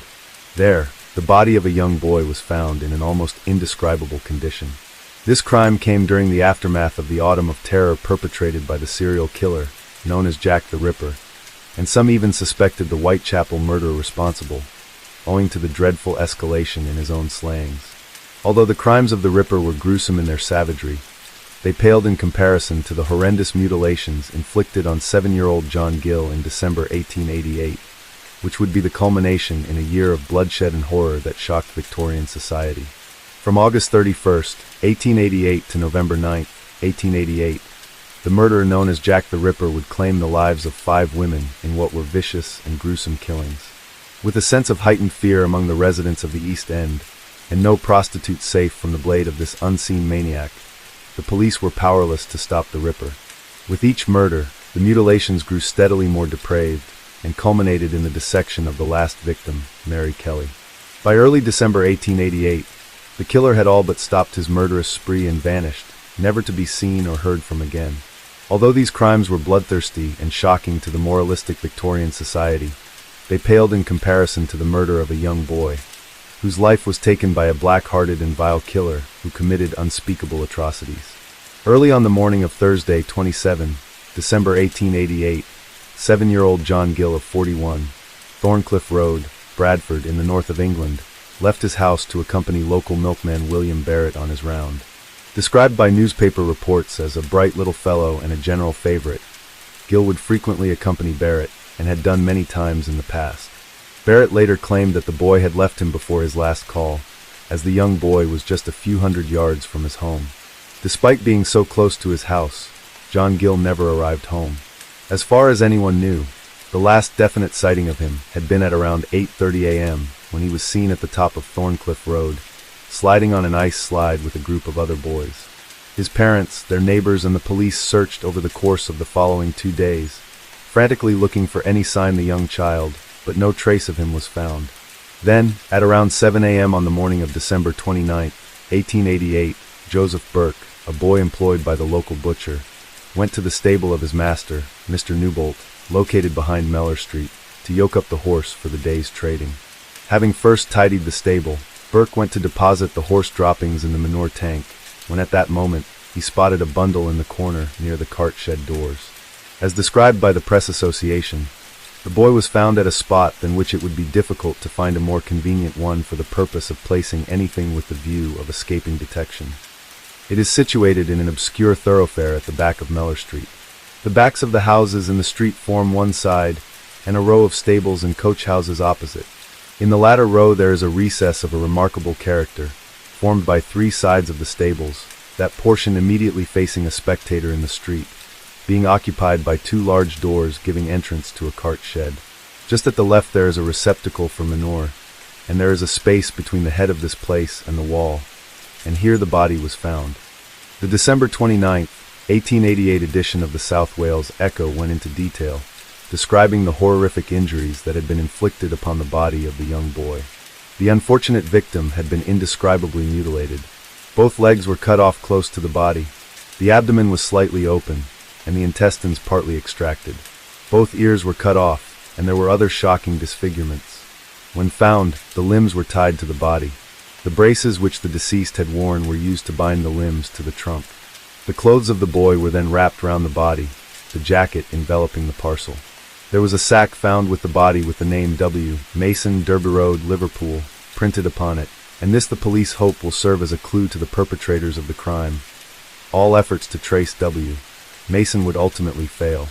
The mutilations inflicted on the victim were contained within the same article of the South Wales Echo, and pondered whether the perpetrator or perpetrators may have been emulating the Whitechapel murderer. The body of the little lad Gill was even more shockingly mutilated than at first reported. Both legs and arms had been roughly chipped off. There were 2 stabs in the left chest. The heart had been torn out entirely and was stuck against the victim's throat. Both boots had been taken off the lad's feet and were pressed into the cavity of the abdomen in the region of the kidneys, whilst the other parts of the body were practically cut away. There was no blood at the place where the body was found, and the belief of the police is that the tragedy was committed sometime during Thursday night, and the body was only removed to the place where it was found late last Friday night. The police theory is that the crime is the act of drunken lads whose imagination had been inflamed by the accounts of the Whitechapel tragedies, and that they attempted an emulation of their worst features. The legs and arms were tied to the body when it was found, and the whole of the remains were wrapped in a coarse cover, making it look like a large oblong parcel. By noon on December 29, 1888, police had made an arrest. The milkman, William Barrett, was arrested on suspicion of having murdered John Gill. In the December 31st, 1888 edition of the Sunderland Daily Echo, Barrett's appearance is described as he stood before the local magistrates. The prisoner Barrett was brought before the magistrates in a private room on Saturday. He is a well-built young man of fresh complexion, aged 23. He has been married 1 year and has 1 child. His character is good, and the people of this district are inclined to believe in his innocence. In a long statement read out by the chief constable, the grounds for detaining the prisoner were given to the court. First and foremost, the prisoner was the last person seen with the boy. Next, it was stated that the boy had been seen with the prisoner, according to a witness, after the time when the prisoner said he left him. The third was that there was a period of nearly half an hour on the Thursday night for which the prisoner could not account for, and it was possible that he might have been at the stable, of which he had charge, during that time. It was found that at stable the floor had recently been swillied with water, and there was also found a sheet, which was stained, and which had been handed to the forensic expert to find if those stains were of blood. At Barrett's house a large knife was found, and when examined was found to fit the 2 primary wounds. When the prisoner first saw this knife he denied any knowledge of it, but he afterwards admitted it was owned by him. Further evidence showed that the prisoner said at first that he knew nothing about the sheet, but afterwards he said his master had given him it for the horse. Barrett was remanded until the Wednesday. According to the Bristol Mercury, in its edition of Monday 31, December 1888, Barrett's wife, nor many of their neighbors were convinced that William had carried out the murder. As to the police inquiries, there is the strong feeling in the neighborhood of Thorncliffe Road that, despite the suspicious circumstances to which the chief constable directed the attention of the magistrates, the prisoner Barrett is guiltless of any attempt to injure the boy. Those who know him best give him an excellent character for steadiness and sobriety, and declare that he is the last man in the world to commit murder. A press representative visited Mrs. Barrett today and found her perfectly tranquil and collected. She said, "I have no doubt whatever of my husband's innocence." On being questioned as to the bread knife, she stated that the police came to the house yesterday and asked to be allowed to examine her cutlery. She showed the detectives where the table knives were kept, and they selected the most formidable one they could and then took it away. She affirms that the bread knife was regularly cleaned with the other cutlery at the end of the week. It wasn't long before people were drawing parallels between the murder of young John Gill and the crimes of still unsolved Whitechapel murders that had been committed throughout the East End over the previous autumn months. On Monday, December 31st, 1888, the Hull Daily Mail reported that the details of the crime allow that in some respects it surpasses, in its terrible character, the murders in Whitechapel. There, the fiend, having killed his victims, proceeded to mutilate their bodies on the spot. Here in Bradford, he takes away the life of an innocent lad, drains every drop of blood out of his body, and then commences the work of cutting it up, finishing his horrible performance by tying the parts together and depositing them in a dark corner 100 yards from the house where the little boy had lived. The paper went on to claim, "One would imagine that the annals of crime, in this or any other country, would have to be searched in vain for the record of a deed worse than this. It is unnecessary to say that the murder of John Gill has created a very great sensation throughout Bradford, and it will be long before the recollection of it has died out. The vicinity of the murder was visited during Saturday and yesterday by some thousands of persons, who stood in groups about the streets discussing the shocking details, expressing sympathy for the bereaved parents, and hoping that the perpetrator of the foul deed may be brought to justice. It then summed up the feelings of local residents that the murder was the work of the Whitechapel fiend. There was a widespread feeling that Jack the Ripper had transferred his operations from the East End to Bradford, and parents were terror-struck lest little John Gill might be only the first of a number of victims to his lust for human blood. By Tuesday, January 1st, 1889, the Daily News reported on what appeared to be another unusual twist in what was proving to be an odd and horrific case. A remarkable story came to the knowledge of the Bradford police sometime on Thursday, on the morning of which the boy John Gill was first missed, and regarding which they have kept the strictest silence. It went on to describe how, on Wednesday night last, a tailor named Cahill of 324 Heaton Road, a thoroughfare in the suburb where the body was found, but about half a mile further from town and in a very isolated position, went to a ball with his wife. Upon his return about 10 o'clock Thursday morning, an hour and a half after the boy was last seen with the milkman Barrett, he found that their home had been entered. The furniture had been pulled about and turned upside down. A number of articles of various kinds had been thrown in a heap upon the table in the living room, and upon another table was a sight which struck him with horror. The story was then narrated by Mr. Cahill himself. A couple of carving knives were placed crosswise upon the table, and upon them was a card, on one side of which was written, "9:30, look out, Jack the Ripper has been," whilst on the other side were the words, "I have removed down to the canal side. Please drop in. Yours truly, Suicide." There was a large tin can full of water found on the same table, and the whole surface of the table was saturated with water. The clock in the living room was stopped, and the fingers indicated the time stated on the card, 9:30. Nothing had been removed from the house, except a bottle of rum.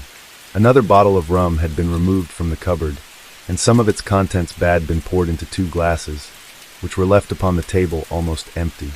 Mr. Cahill has been compelled to obtain another house, the shock of the discovery having so unnerved his wife that she will not stay in the house without constant company. Over the course of several days, from January 9th, 1889, William Barrett appeared before magistrates in Bradford Police Court, as the evidence against him was presented and evaluated. On Friday, January 11th, 1889, a decision by the court had been reached. Mr. Armitage, the chairman of the magistrates, announced that, having carefully considered every point of the evidence against William Barrett, they were unanimously of the opinion that no prima facie case could be made out, and the prisoner would, therefore, be discharged.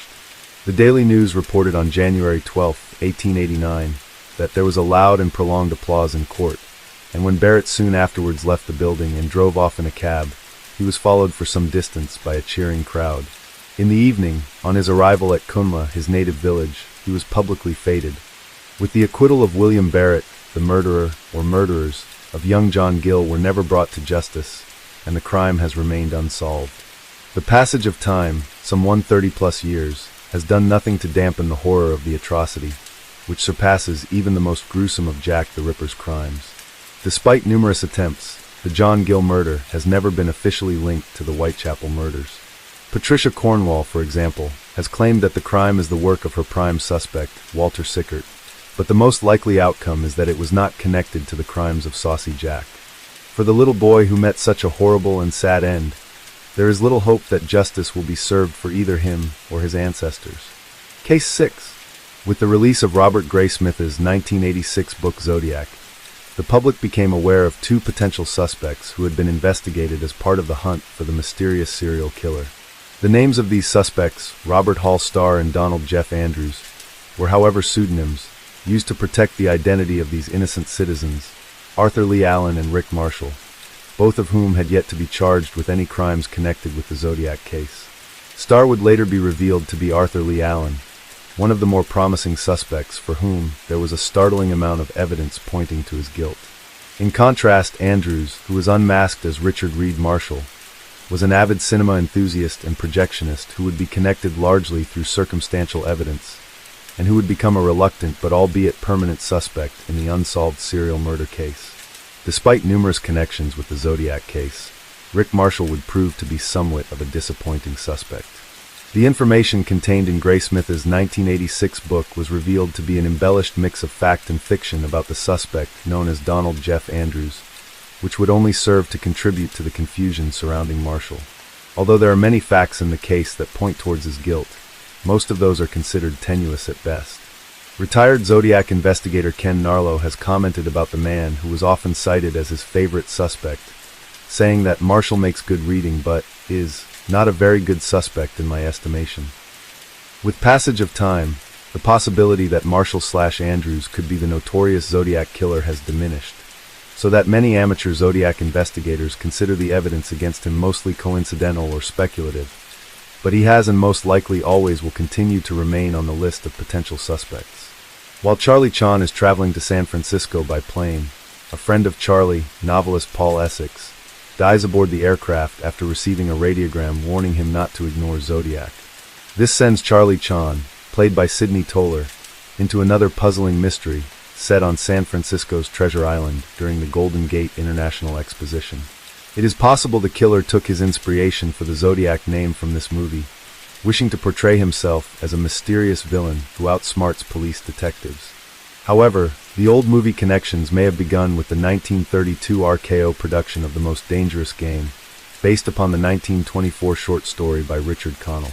The book and film told the story of General Zaroff, a man who would hunt humans for sport on a deserted island. When the Zodiac Killer began his campaign of terror against the residents of the San Francisco Bay Area in July and August of 1969, he mailed a 3-part cryptogram to 3 Bay Area newspapers.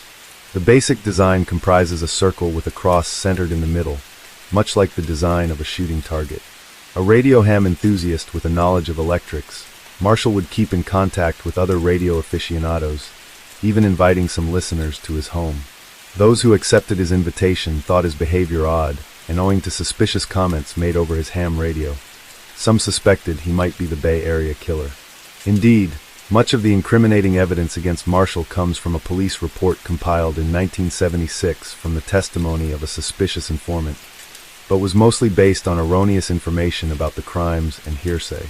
He was apparently ambidextrous, something many believed Zodiac to be, and according to the report, he would often use a black felt tip pen, much like the Zodiac.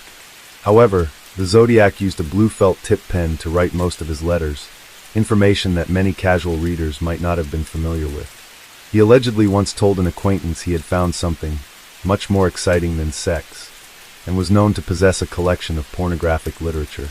Another link to Marshall is based on hearsay, specifically that he allegedly owned a Royal typewriter, the same that was used to type 2 carbon copies of the confession letter which detailed the murder of Sherry Jo Bates, one of which was sent to the Riverside Enterprise, the other to the Riverside Police on November 29, 1966. Based on some of these rumors, Marshall agreed to be interviewed by Zodiac investigating detective Ken Narlow, but he strongly denied being the Zodiac Killer. Despite this, speculation over his involvement would continue to circulate in certain quarters that Rick Marshall may have had an accomplice in the Zodiac crimes, which included Richard Gaikowski, who also enjoyed a passion for classic films, and his running of the Roxy Theater in the Bay Area.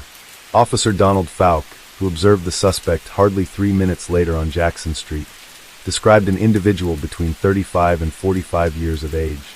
Then just 2 further minutes later, eyewitnesses overlooking the Julius Kahn playground, probably from the houses in Spruce Street, stated the man was about 40. All of these eyewitnesses gave almost identical descriptions of clothing, weight, hair color, style, and the wearing of glasses. His birth date of March 13, 1926, would make him around 43 years of age in 1969, and the average age of 40 given by witnesses matches closely with the age of Richard Marshall at that time. By the early 1970s, Marshall was working as an engineer for San Francisco Bay Area radio station KTIM. The Exorcist letter, widely believed to be the last authenticated correspondence from the Zodiac Killer, was mailed on January 29, 1974 after a 3-year hiatus by the killer. The communication would yet again finish with a veiled threat that included strange Oriental-style characters at the foot of the correspondence, said to marry up closely to ones used on KTM call letters. There is a tentative link between the Exorcist letter and Marshall's alternate name he was born under and often used. The Exorcist letter contains the phrase, "Signed, yours truly." He plunged himself into the billowy wave, and an echo arose from the suicide's grave, "Tit Willow, Tit Willow, Tit Willow." It has been considered that the paraphrasing of the Mikado verse "Tit Willow" after the author signed, "Yours truly," was indicative of an author who was pointing out that his identity was contained within the verse. The verse is about a dicky bird singing "Willow, Tit Willow, Tit Willow," even containing the line, "Now I feel just as sure as I'm sure that my name isn't Willow, Tit Willow, Tit Willow." Richard Marshall was born Joe Don Dickey. On June 19, 1970, Sergeant Richard Radtick was gunned down by 3 shots from a .38 caliber revolver, a point-blank range, through the driver's side window of his vehicle, while in the process of writing out a parking ticket. He was sat in his patrol car near 643 Waller Street, San Francisco, in the Lower Haight District, located just 450 feet from the home of Rick Marshall at 143 Scott Street. The Zodiac Killer would later claim this murder on June 26, 1970, when he mailed the button letter to the San Francisco Chronicle newspaper. He also occupied a residence at 2821 Bush Street, less than 1 mile from the site of the murder of Paul Stine. Marshall would later move to Front Street, San Rafael in Marin County, and had lived in the San Francisco Bay Area for 20 years, between 1969 and 1989. The poster had been designed either by Marshall or his close associate Bob Vaughn.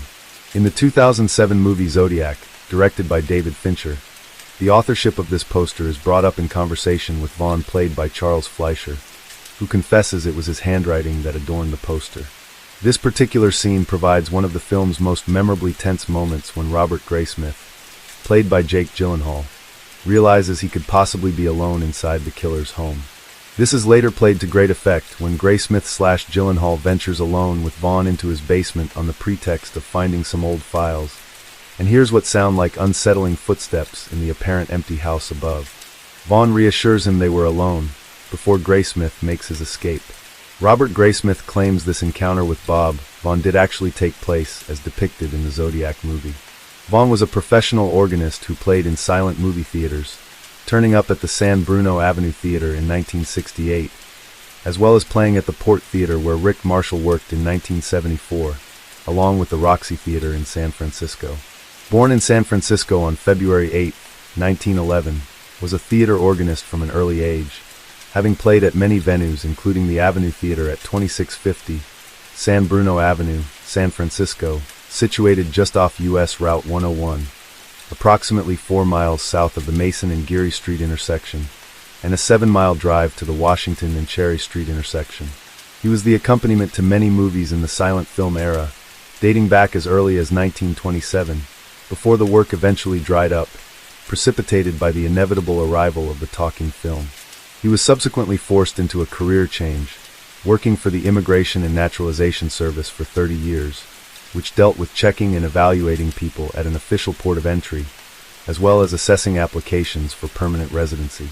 By the early 1960s, he had moved back to San Francisco, working alongside Rick Marshall, a projectionist at the Avenue Theater, where Bob Vaughn excelled as a pipe organist.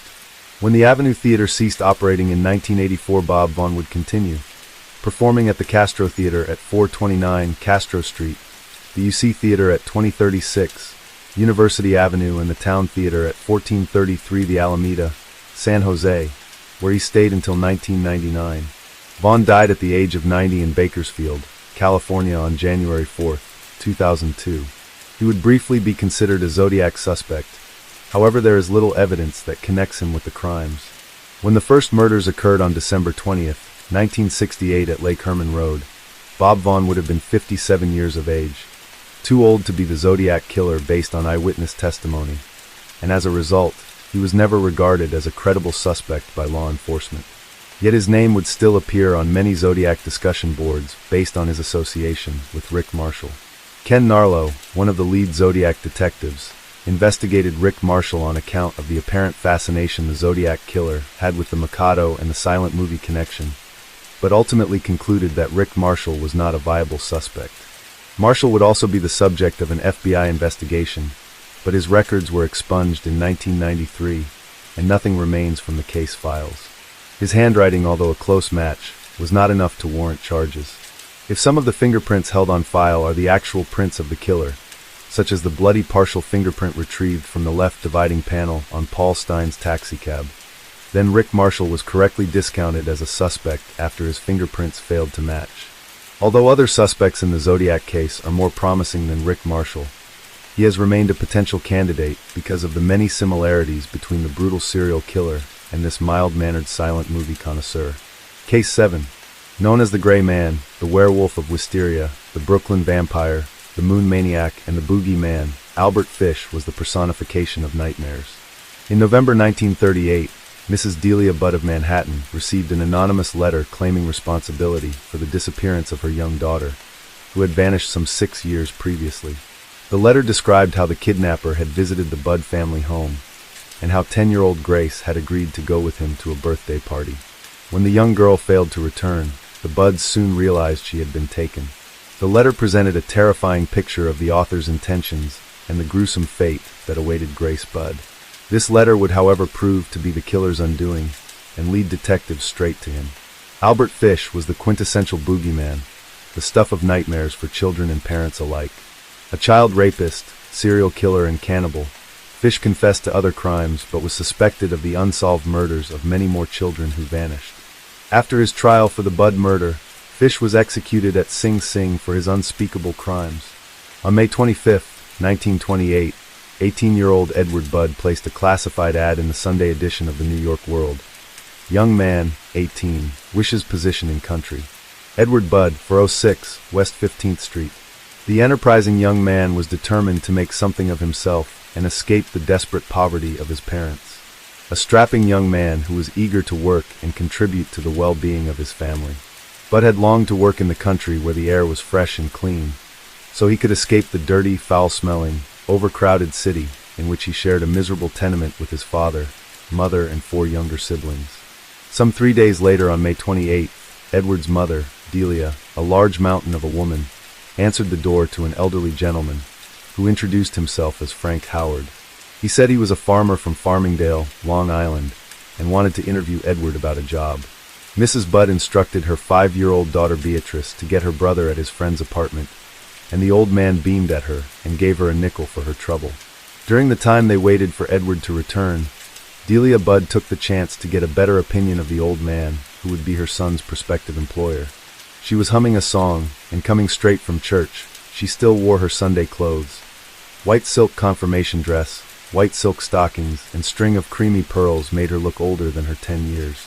Her huge brown eyes and dark brown hair contrasted with her very pale skin and pink lips.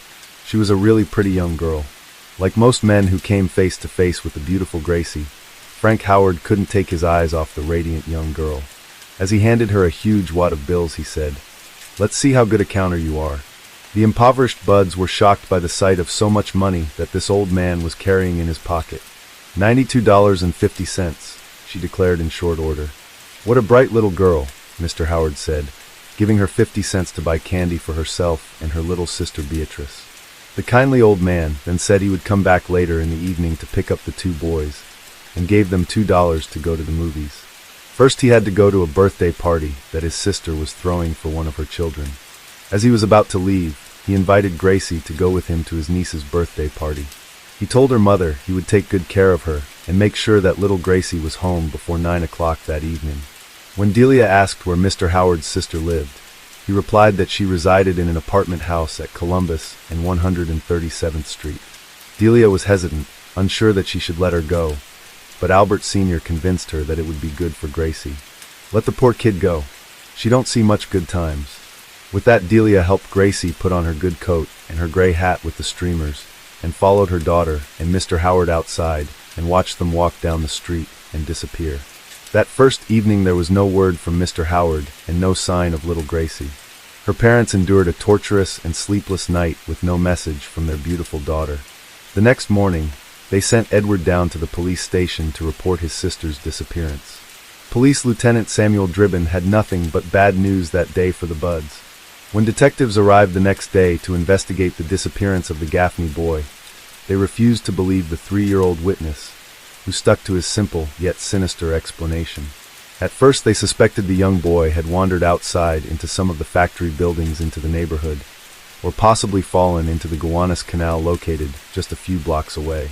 A search was organized by people from the community, and the canal was dredged, but they found no sign of Billy Gaffney. With little in the way of leads, police were soon obliged to listen to what the 3-year-old witness who gave them a description of the Boogie Man. He said he was a slender old man with gray hair and a gray mustache. Because police had paid little attention to this, they failed to connect it to a previous crime that had been committed by the Gray Man several years earlier.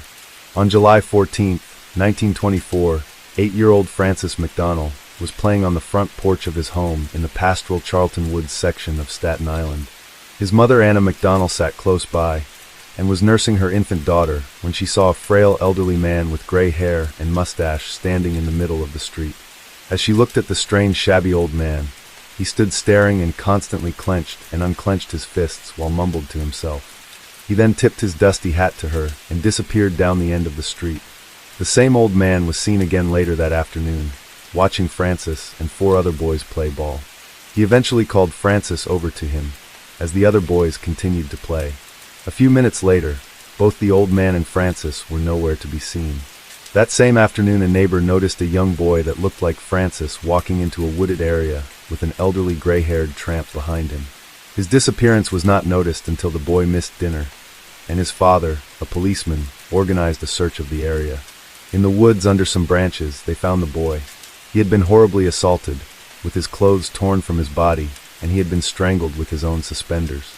The young lad had been beaten so horrifically that police doubted that the tramp responsible could have really been as old and frail as he looked.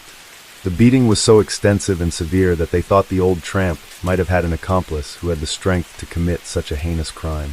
Manhattan police photographers were soon on the scene, along with fingerprints experts, and a search was undertaken by some 250 plainclothesmen. This huge manhunt produced several potential suspects, however none that looked like the gray-haired, mustached old tramp. Anna McDonnell would never forget his face, which was forever imprinted in her memory. He told detectives. He came shuffling down the street, mumbling to himself, making queer motions with his hands. I'll never forget those hands. I shuddered when I looked at them, how they opened and shut, opened and shut, opened and shut. I saw him look toward Francis and the others. I saw his thick gray hair, his drooping gray mustache. Everything about him seemed faded and gray. Despite the massive search efforts of the police and the community, it appeared the suspect, known as the Gray Man, had simply vanished into thin air. In September 1930, a suspect was arrested in the Budd murder. Police arrested 66-year-old Superintendent Charles Edward Pope, who had been accused of the crime by his own wife. Few would have believed such a letter was genuine. Those who read it thought it had to be the ravings of some sick, perverted crank. But Detective King soon realized that the details of the author's meeting with the Budds and Grace were accurately described. It was also discovered that the handwriting on the letter was identical to the letter the elderly kidnapper had written for the Western Union Messenger 6 years earlier. Upon closer inspection, the envelope contained an important clue, a small hexagonal emblem that had the letters NYPCBA, which stood for the New York Private Chauffeurs Benevolent Association. An emergency meeting of the members was held, with the cooperation of the president of the association. Meanwhile, detectives checked out the handwritten membership forms, looking for any handwriting similar to Frank Howard's. Detective King proceeded to ask the members, all of whom had passed the handwriting test, to report anyone who had taken the association's stationery. Soon enough, a young janitor came forward, admitting that he had taken a couple of sheets of paper and a few envelopes. He said he had left the stationery in his old rooming house at 200 East 52nd Street. He planned to lure him to a remote location, restrain him and cut off his penis, leaving him to bleed to death. When he saw the strapping young Edward and his friend Willie, Fish was convinced he could overpower the two of them, and evidently had a lot of experience in that with his previous crimes. Upon leaving the Budd house the first time, Fish had purchased the tools he would use to murder and mutilate Edward Budd and his friend Willie. He bought a cleaver, saw and butcher knife, and wrapped up these implements of death into a bundle which he left at a newsstand before he went to the Budd home for the second and last time. It was only after seeing young Gracie and knowing that it was she he desperately wanted to kill that he changed his mind and altered his plans. When he left that day with the unsuspecting young child, he stopped back at the newsstand to pick up his bundle before taking a train to the Bronx and then to the village of Worthington in Westchester. For his child companion, he only bought a one-way ticket. As Gracie had only twice in her life been out of the city, she was excited by the 40-minute ride into the countryside, which was an adventurous treat for her. No questions were asked about the cannibalism aspect of the letter, and neither was this information volunteered by the prisoner. The police may have considered it too insane to be true, or perhaps they were already thinking about a future trial, and that including such horrific details about cannibalism could bolster the inevitable defense case for insanity. That night the capture of Albert Fish had leaked to the newspapers, and soon reporters descended on the Budd apartment with the news. Shortly afterwards, Mr. Budd and his son Edward were driven to the police station by Detective King to help identify Fish as the man who took Grace. Edward did more than identify Fish, and threw himself at the old man. "You old bastard! Dirty son of a bitch!" Surprised at Fish's lack of emotion, Mr. Budd asked him, don't you know me?" "Yes," Fish answered politely. "You're Mr. Budd." In response, Mr. Budd said, "And you're the man who came to my home as a guest and took my little girl away," with tears in his eyes. Albert Fish was facing indictments in Manhattan and Westchester County. With Albert Fish in jail, police got a major break in one of their unsolved murder cases.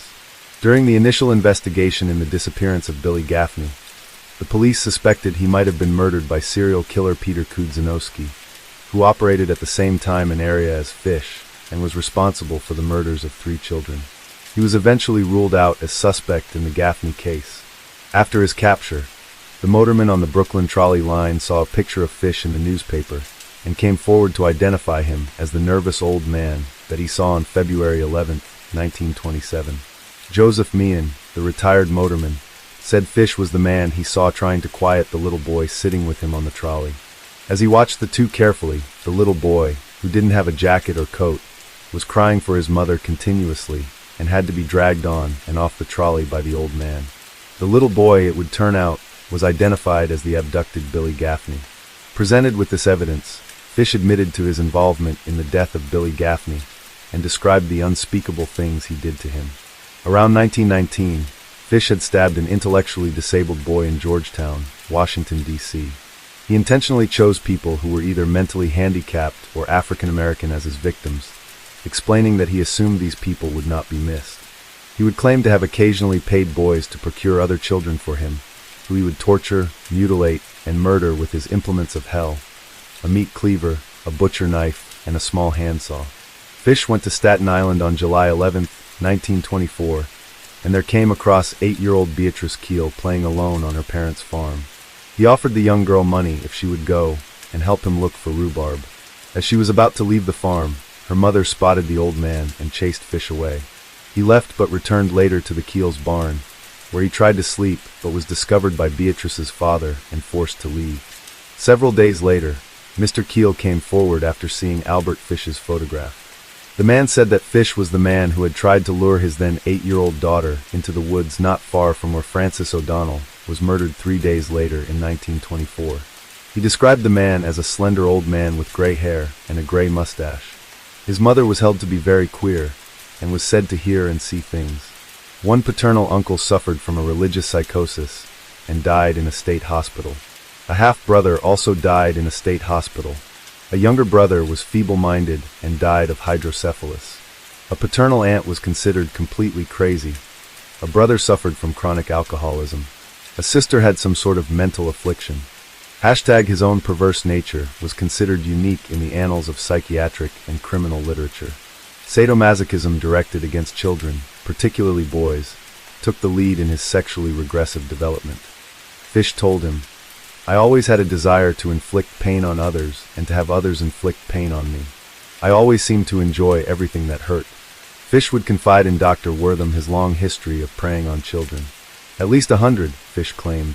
He would bribe them with money or candy, and usually chose African American children because he believed that the police did not pay much attention when they were hurt or missing. In an effort to evade capture, he never went back to the same neighborhood, and said that he had lived in at least 23 states, and in each one he had killed at least one child. Sometimes he lost his job as a painter because he was suspiciously connected to these dead or mutilated children. He explained about a compulsion to write obscene letters, and did so frequently, such as the one sent to the Budd family. According to Dr. Wortham, they were not the typical obscene letters based on fantasies and daydreams to supply a vicarious thrill. They were offers to practice his inclinations with the people he wrote his graphic suggestions to. Dr. Wortham understandably had some initial concerns about whether or not Fish was lying to him, especially when he told the psychiatrist that he had been sticking needles into his body for years in the area between the rectum and the scrotum. He told of doing it to other people too, especially children. At first, he said, he had only stuck these needles in and pulled them out again. Then he had stuck others in so far that he was unable to get them out, and they stayed there. He was x-rayed by the doctor, and as described, there were at least 29 needles in his pelvic region. Wortham said experiences with excreta of every imaginable kind were practiced by him, actively and passively. He took bits of cotton, saturated them with alcohol, inserted them into his rectum, and set fire to them. He also did that with his child victims. It was in January 1917, when his wife left Fish for John Straube, a handyman who boarded with the Fish family. Fish told a newspaper that when his wife left him, she took nearly every possession the family owned. When Fish was around the age of 55, he started to experience hallucinations and delusions, and once wrapped himself in a carpet, saying that he was following the instructions of John the Apostle. He had visions of Christ and his angels. He began to be engrossed in religious speculations about purging himself of iniquities and sins, atonement by physical suffering and self-torture, human sacrifices. He would go on endlessly with quotations from the Bible all mixed up with his own sentences, such as, "Happy is he that taketh thy little ones and dasheth their heads against the stones." He believed that God had ordered him to mutilate and castrate little boys, something he had done a number of times. Based on his confessions, it was obvious that Fish was suffering from some religious psychosis. Albert Fish told Dr. Wortham that his children had seen him, hitting himself on his nude body with a nail-studded paddle until he was covered with blood. They also saw him stand alone on a hill with his hands raised, shouting, "I am Christ." One of those prosecution alienists was the head of the psychiatric hospital where Fish had been detailed for observation a couple of years after the Bud and other murders, and where he had been judged both harmless and sane. On March 11, 1935, the trial of Albert Fish began in White Plains, New York, in the court of Justice Frederick P. Close. Charged with the premeditated murder of Grace Budd, he was defended by attorney James Dempsey, while the prosecution was led by Chief Assistant, District Attorney Elbert F. Gallagher. Defense attorney Dempsey focused primarily on his client's strange life and the self-flagellation with nail-studded paddles and needles that he claimed to have indulged. He then brought up Fish's competence as a father and his love for his children. In spite of all these brutal, criminal, and vicious proclivities, there is another side to this defendant. He has been a very fine father. He never once in his life laid a hand on one of his children. He says grace at every meal in his house. In 1917, when the youngest one of his 6 children was 3, his wife left him. And from that time down until shortly before the Grace Budd murder in 1928, he was a mother and father to those children.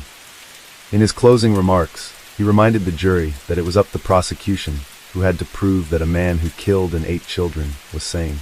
Testimonies were made by Grace's parents and brother Albert, Jr., and Dempsey was determined to point out that both Albert, Sr. and Delia gave their consent to Grace going to a birthday party with Fish.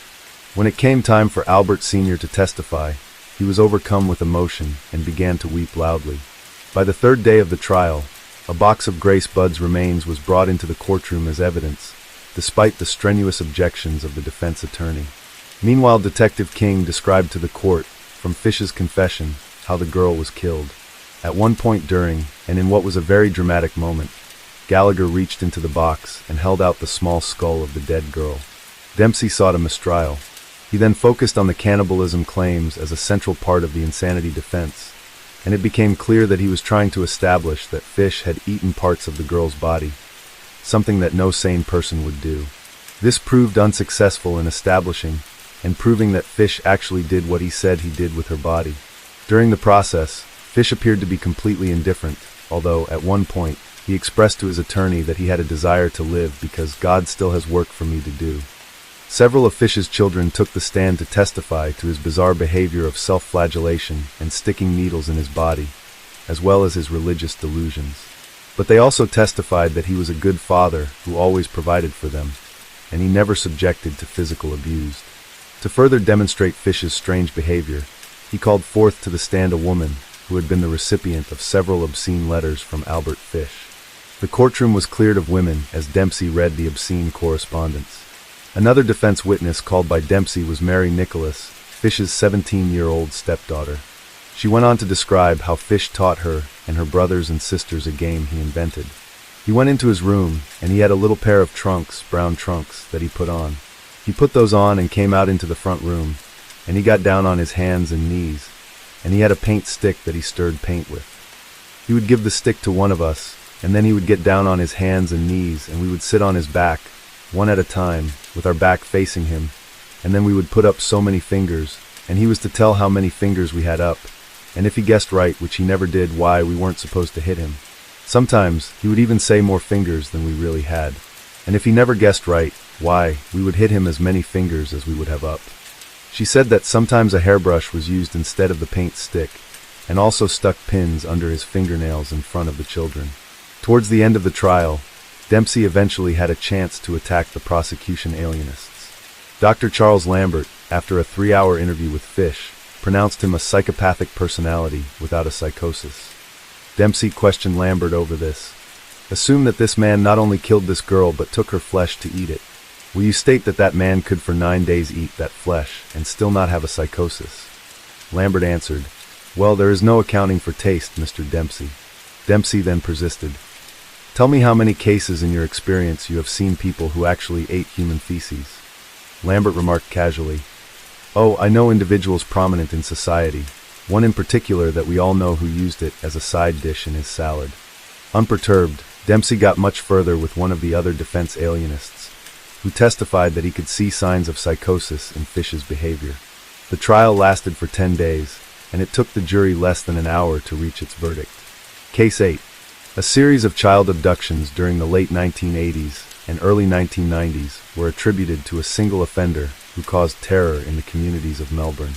An assault that occurred in 1987 would soon be linked to the abductions of 2 young girls during separate incidents, as well as a 3rd child who was snatched and later murdered. In 1994, Australian police launched Operation Spectrum, a dedicated investigation with the main task of apprehending the kidnapper and suspected murderer, who the media had nicknamed Mr. Cruel. Because of a lack of evidence, this investigation failed to identify the masked home invader, and it would be over 20 years before a fresh inquiry was undertaken. Task Force Apollo, launched in 2010, conducted a review of the original investigation and utilized new technology and investigative techniques in a bid to capture the dangerous child rapist and killer who had terrorized the northern and eastern suburbs of Melbourne. Police had previously investigated a number of other sexual assaults committed against women, young girls, and even a young boy. The first had taken place on an unknown date in February 1985, when a man abducted a 14-year-old girl from her Hampton home at around 9 p.m. The masked intruder drove her to a vacant building site and sexually assaulted her, before dumping her at Moorabbin Bowl, a 10-pin bowling outlet on the Nepean Highway. Several months later, in July 1985, a 14-year-old boy was abducted from his Hampton residence at 8:25 p.m. He was taken to an unknown location and imprisoned for just over 3 hours, during which he was sexually assaulted, before being released in Caulfield South at 11:45 p.m. Both of these attacks were mentioned by the Herald Sun in 2016 to mark the anniversary of the Carmine Chan abduction. It is currently unknown why police suspect these incidents are linked to the later Mr. Cruel abductions. 3 other attacks possibly attributed to Mr. Cruel occurred in December 1985. The first of which took place on December 4th, when a 30-year-old woman was tied up and raped in her home at an unknown address in Warrandyte by a man wearing a balaclava and armed with a sawn-off shotgun who appeared from a walk-in wardrobe while the woman was getting ready for bed. A further attack occurred 2 days later on December 6th, when a woman in her 30s was bound and raped in her home in Don Vale by a man armed with a long-barreled handgun and a rusty revolver. It would be almost 2 years before the resident of Melbourne would suffer the nightmare of Mr. Cruel. The area of Canterbury lies just on the outskirts of Melbourne, to the west of Ringwood and south of Lower Plenty. Another suburban area that is situated much closer to the centre of Melbourne. It was home to many Australian politicians and public officials, as well as the wealthy English Linus family, who were renting a house along the well-to-do Monomeath Avenue. The family had moved to Australia for business purposes and were planning on moving back to the UK within the next few days. Ironically, the family had moved to the Melbourne area of Canterbury to raise their children in the relative safety of the leafy suburban neighbourhood. This illusion of safety was shattered on the night of July 3, 1990, when their home became the scene of the next abduction. The Linus parents, Brian and Rosemary, were attending a farewell party being thrown for them, as the family were planning to move back home, and left their 2 daughters home alone for several hours. Back at Monomeath Avenue shortly before midnight, a masked intruder roused 15-year-old Fiona and 13-year-old Nicola from their sleep, and in angry and commanding threats, ordered Nicola into another room. He ordered her to get her school uniform, which she wore when attending the Presbyterian Ladies' College, while he tied her sister to her own bed. As the man was armed with a knife and a handgun, the two girls did as they were told out of fear of their lives. The masked man told Fiona that her father would have to pay $25,000 if he wanted the safe return of her sister, and together with Nicola he fled the home, stealing the family's rental car, which was parked in the driveway. He drove for around a kilometer before parking the rental car, and presumably transferring to another parked car that he had previously prepared. This would appear to confirm that the suspect lived in the surrounding vicinity, and most likely near Tullamarine Airport, and more precisely within its direct flight path. For the first time, detectives were in possession of eyewitness details about the suspect, and had a rough idea of the interior of home, the type of car he drove, and most importantly where he lived.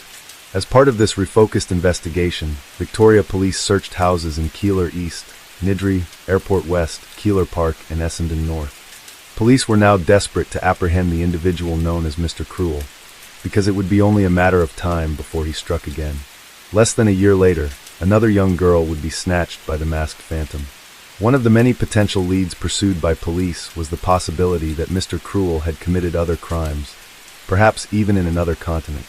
Crimes similar to the modus operandi of the abductions were investigated and discounted as having no link.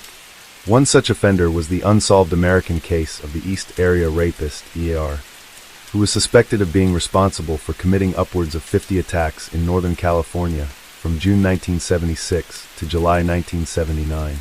In 2001, the East Area Rapist crimes were linked by DNA to a series of murders committed by a serial killer in Southern California, known as the Original Night Stalker, ONS. The method of the EAR was to enter homes late at night or during the early morning hours, threaten the lone female victim with a knife or gun and subdue, bind, blindfold, and gag her. He would then proceed to spend a significant amount of time in the residence, before and after raping the victim. Although this method was similar to the Mr. Cruel suspect, the EAR never entered a family home and would most often target lone females. Both offenders did use bondage as a means of controlling their victims. In the Wills and Linus cases, detectives found that specific knots had been used to bind the victim's parents, that they described as uniquely employed by sailors. It was a good circumstantial case, but not goof enough to charge him. We have certainly kept tabs on him since, and if we had another abduction, he'd be the first person dragged in. Operation Spectrum had identified several suspects, one of which was considered the prime suspect by investigators. However, the identities of these men were never publicly released. It would another 13 years before information about these potential suspects was made available. The identity and fate of the suspect, known as Mr. Cruel, had been left unanswered. It was possible he had either been incarcerated for similar but unconnected crimes, moved on to other hunting grounds, become too unwell or infirm to continue his crimes, or had died after the murder of Carmine Chon. It is also entirely possible the memories and keepsakes he had collected from the crimes were enough to satiate his desires. In 2006, some 15 years after the abduction of Carmine Chon, Victoria Police released to the public a significant piece of evidence which they did not disclose during Operation Spectrum. It was reported that one of the victims remembered seeing a tripod present in the bedroom where she was held captive. It was the firm belief of detectives working the case that Mr. Cruel had filmed or photographed his victims in order to keep as souvenirs of his crimes. This information was long kept secret because it was the belief of investigators that if it became public knowledge, the offender might dispose of what would become vital evidence. Australian media outlets began reporting in December 2010 that Victoria Police had reopened their investigation into the Mr. Cruel case.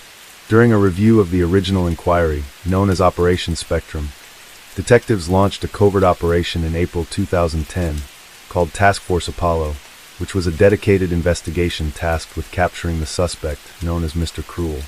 Leading this new investigation was Superintendent Doug Fryer, who said that substantial new intelligence had warranted the establishment of a new task force to explore what he described as every avenue of inquiry.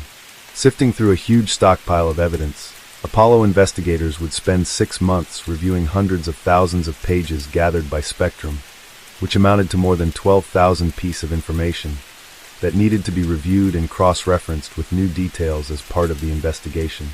Much to the shock of task force personnel, it soon became apparent that the stored Spectrum case files were a complete mess. They had been kept mostly unorganized, and many relevant pieces of information had been misfiled. They began the laborious task of transferring them into electronic format. But worse was to come. Superintendent Fryer admitted that some evidence retrieved from the crime scenes at the time has gone missing. One missing item is the tape used to bind one of the victims, which could have provided DNA samples of Mr. Cruel using new forensic technologies. Task Force Apollo investigators had hoped this key piece of evidence could possibly lead to DNA evidence, but it was now missing from police custody. The fact that important evidence had vanished presented the new inquiry with the very real possibility that Mr. Cruel had been an active member of law enforcement, and many within the investigation had to contend with the knowledge that the rapist and suspected murderer might have been under their noses the entire time. Colin McLaren, a retired detective who had been a senior investigator in the original Operation Spectrum Task Force investigation into Mr. Cruel, said that the case was the one that still lingered some 2 decades later. "I probably don't know of any other more important case that I've worked on that still is unsolved," he said. "This strikes at the heart of most parents, if not everybody in the community." Despite the shortcomings of Operation Spectrum, the newly formed task force had learned many important details from the first investigation. At the time the original operation was disbanded, there were 32 suspects who could not be eliminated from inquiries.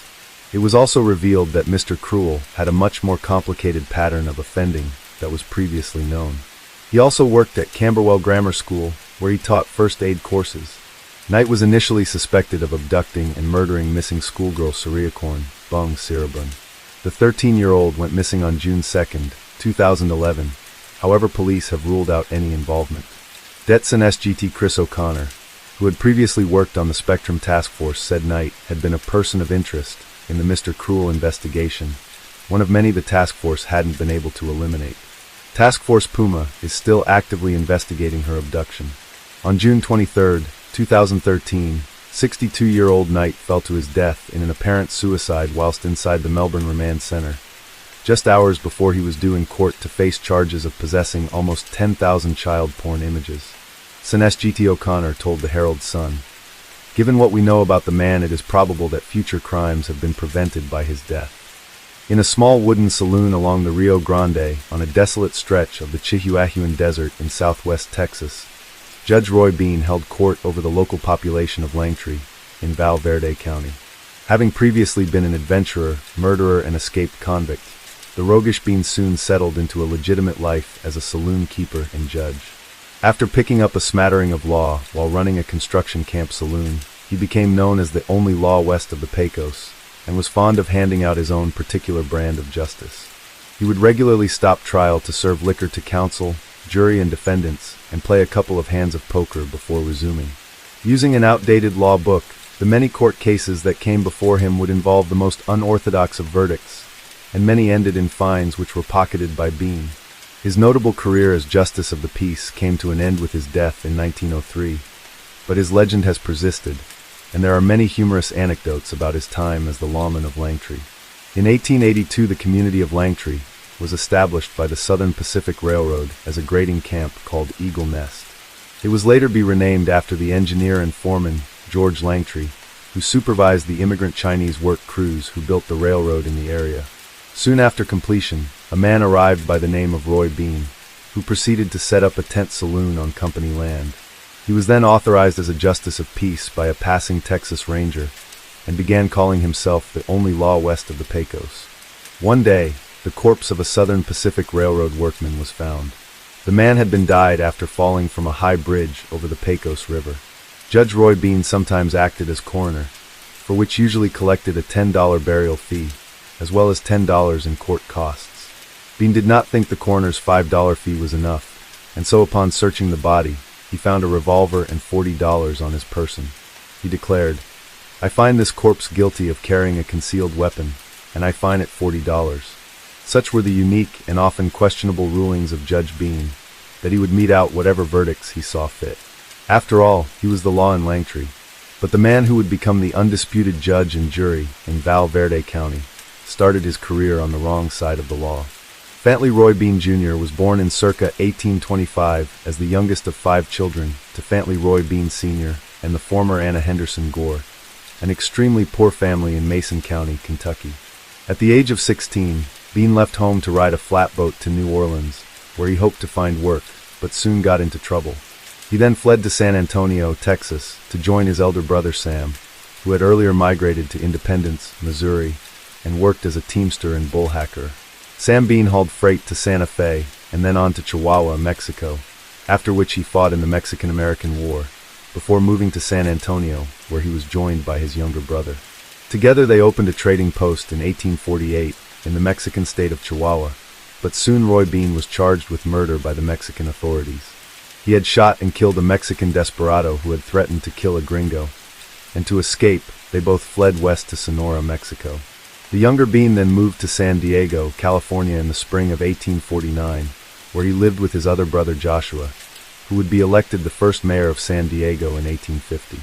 Considered a handsome ladies' man, Bean would compete for the affections of many local women, and was challenged by a rival named John Collins, who suggested they contest their feud with a pistol-shooting match on horseback.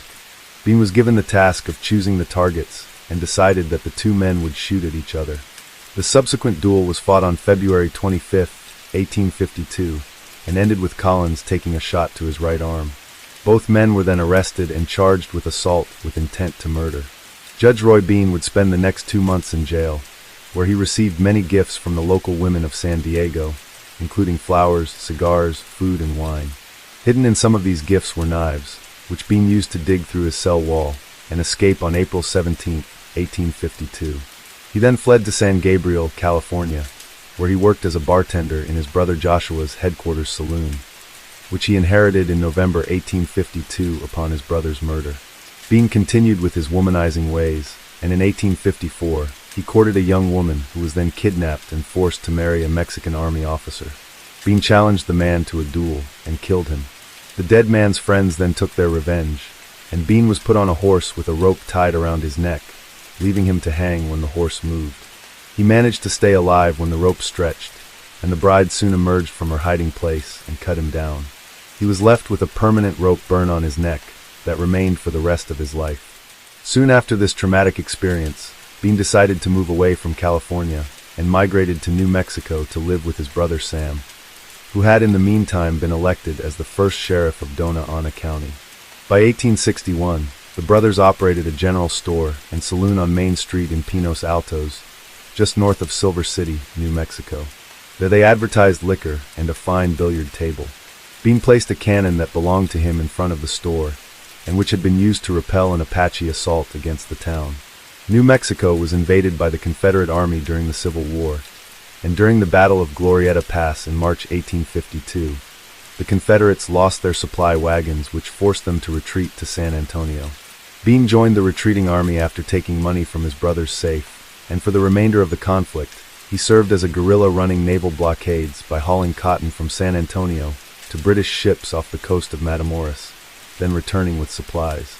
Over the course of the next 20 years, Bean lived in San Antonio, where he worked as a teamster and engaged in various business opportunities, including attempting to run a firewood company by cutting down a neighbor's timber, and a dairy business, which ended when he was caught watering down the milk.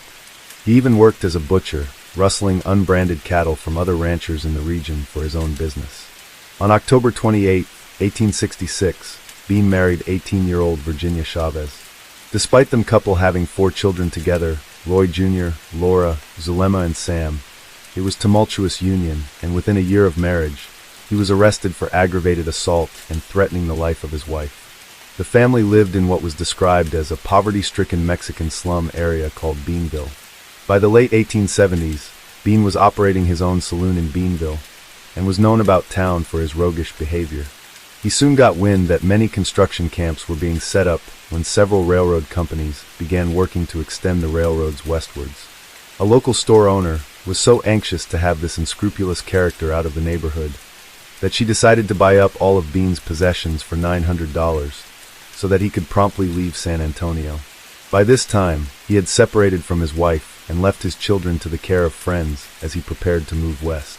With the money he received, he purchased a large tent, various supplies to sell, and 10 55-gallon barrels of whiskey.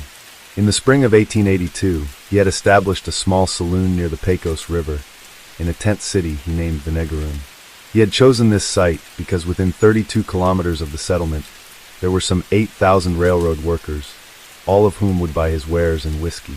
The nearest court was located some 320 kilometers away at Fort Stockton, and there was little anyone could do to stop lawbreakers. By August 2nd, 1882, Bean was appointed Justice of the Peace for the new Precinct 6 in Pecos County, after a request by a Texas Ranger for the setting up of a local law jurisdiction in Venegaroon.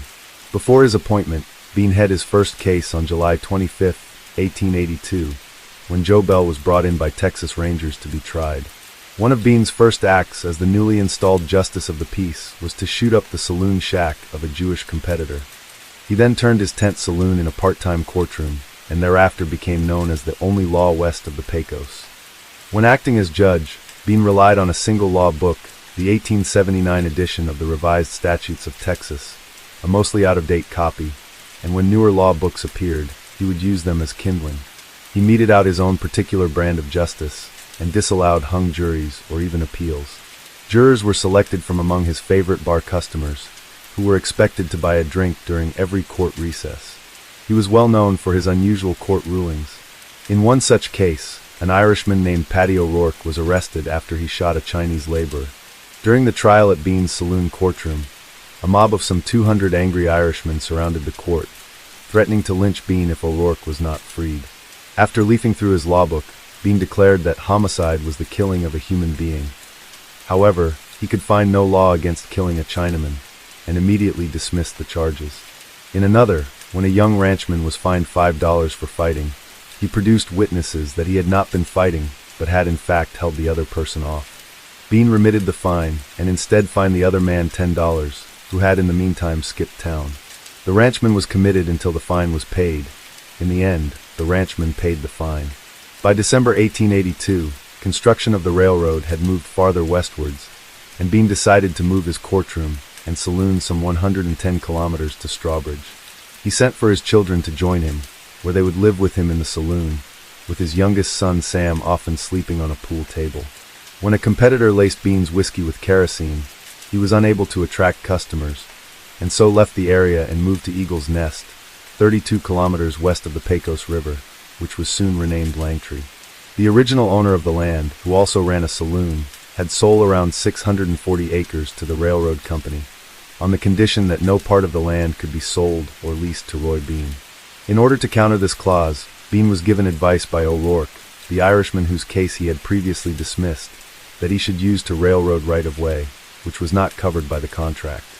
Bean was then able to squat on land he had no legal right to use. Bean eventually erected a wooden structure for his saloon, which he renamed the Jersey Lily Langtree, in honor of Lily Langtree, the actress, who would recount in her autobiography that she didn't visit the area until after Bean's death. She did, however, send him a pair of Colt .45 pistols as a gift. The saloon courtroom did not have a jail, and instead it is reported that a large oak tree with a heavy log chain served as the jail for those who were unable to pay their fines. As per the law, fines were to be handed over to the state, but instead Judge Roy Bean kept all of the money. In most cases, fines handed out by Bean were for the exact amount the accused person was carrying. In one incident, when a train passenger tossed a $20 gold piece for a beer, Bean refused to give any change. When the stranger protested, Bean fined him $19.95 for contempt of court and threatened to double the fine if the stranger said another word. The stranger left on a train. Despite the mandate that only district courts were legally allowed to grant divorces, Bean did so anyway, and pocketed $10 for each divorce. He would charge $5 for weddings, and ended all wedding ceremonies with the phrase, "And may God have mercy on your souls," which was traditionally said when a death sentence is carried out. When a Mexican received permission for one day off from work by his boss to marry his future wife, there was not enough time to secure a license. Judge Roy Bean married them anyway, and proclaimed that the marriage license would arrive by the next day's mail after charging them his usual $5 marriage fee. After he performed the marriage of two Mexican couples, they later came before Bean and asked to be divorced and remarried to the other person's spouses. Bean agreed to the demand, charging each $10 for marriages and $40 for divorces. He continued to conduct his own brand of law within his courtroom, and when a railroad contractor named Howard, who had some law training, was brought into court and read from the latest revised law statutes, Bean remitted the fine but rendered a verdict that no law books were to be brought into his court. A rival saloon owner named Toronto was brought before Bean charged with assault. A jury of 6 of Bean's regulars found the accused guilty and fined him 24 bottles of beer. Bean forbid his rival from buying beer at his own saloon and instead had him pay retail fine at the Jersey Lily. Bean won re-election to his post in 1884, but was defeated in 1886. By the following year, the Commissioner's Court created a new precinct in the county, and Bean was appointed to be the new Justice of the Peace. He would continue to be re-elected until 1896, and after his defeat, it was reported he refused to surrender his seal and law book and continued to try all cases north of the tracks. In 1890, Bean received word that railroad developer, speculator, and robber Baron J. Gould, who had once attempted to take control of the Erie Railroad from Cornelius Vanderbilt, was passing through Langtree on a special train. Bean flagged down the train using the danger signal, and believing the bridge was out, the engineer stopped the train. To his surprise, Gould and his daughter were then invited by Bean to visit the saloon as his guests. The Gould's 2-hour visit reportedly caused a brief panic on the New York Stock Exchange, when it was erroneously reported that Gould had been killed in a train crash. On April 16, 1897, there was an accidental collision between 2 trains during which one man, Robert Beckman, was killed and 4 others scalded. The inquest was presided over by Judge Bean, who brought the body of Beckman to Langtree for burial in the Langtree graveyard. Judge Roy Bean organized an 1896 World Championship boxing title bout between Bob Fitzsimmons and Peter Marr on an island in the Rio Grande. The fight was hosted there because boxing matches were illegal in both Texas and Mexico. As a result of the fight, which lasted only 1 minute and 35 seconds, and was won by Fitzsimmons, Bean's fame throughout the United States. During his term as a judge, and despite his becoming known as a hanging judge, Bean was known to have sentenced only 2 men to hang, one of whom escaped. In most other jurisdictions, horse thieves were often sentenced to death, but Bean always allowed them to go if the horses were returned to their owners. As was reported in March 1897's edition of Leslie's Weekly Read, the picture in your publication of March 11th of Judge Roy Bean is all right, except the collar and cravat. He was once trying a Mexican on a charge of horse stealing, and his charge was the shortest on record. Gentlemen of the jury, there's a greaser in the box and a hoss missing. You know your duty, and they did. In the later years, Bean spent much of his profits helping the poor of the area and always made sure that the local schoolhouse had free firewood in the winter. In January 1901, it was reported that Bean stated that a claim for damages of $13,000 from Apache depredations of his mules would certainly be allowed. On March 16, 1903, after a bout of heavy drinking in San Antonio, Roy Bean died peacefully in his bed. He was interred, along with his son, Sam Bean, 1874 to 1907, at the Whitehead Memorial Museum in Del Rio.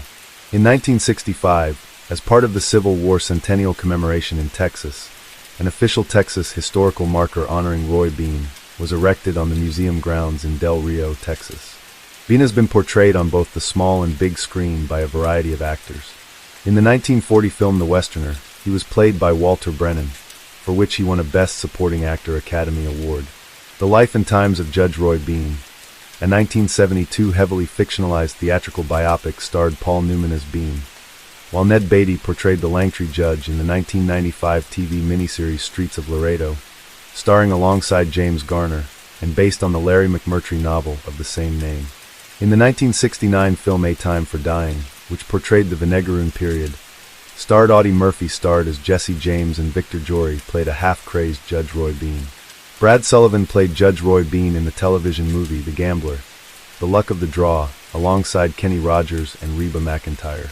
Bean is best remembered as a scallywag of the lawless Wild West, the gambler, saloon keeper, and one-time smuggler, who found himself as the ultimate law west of the Pecos.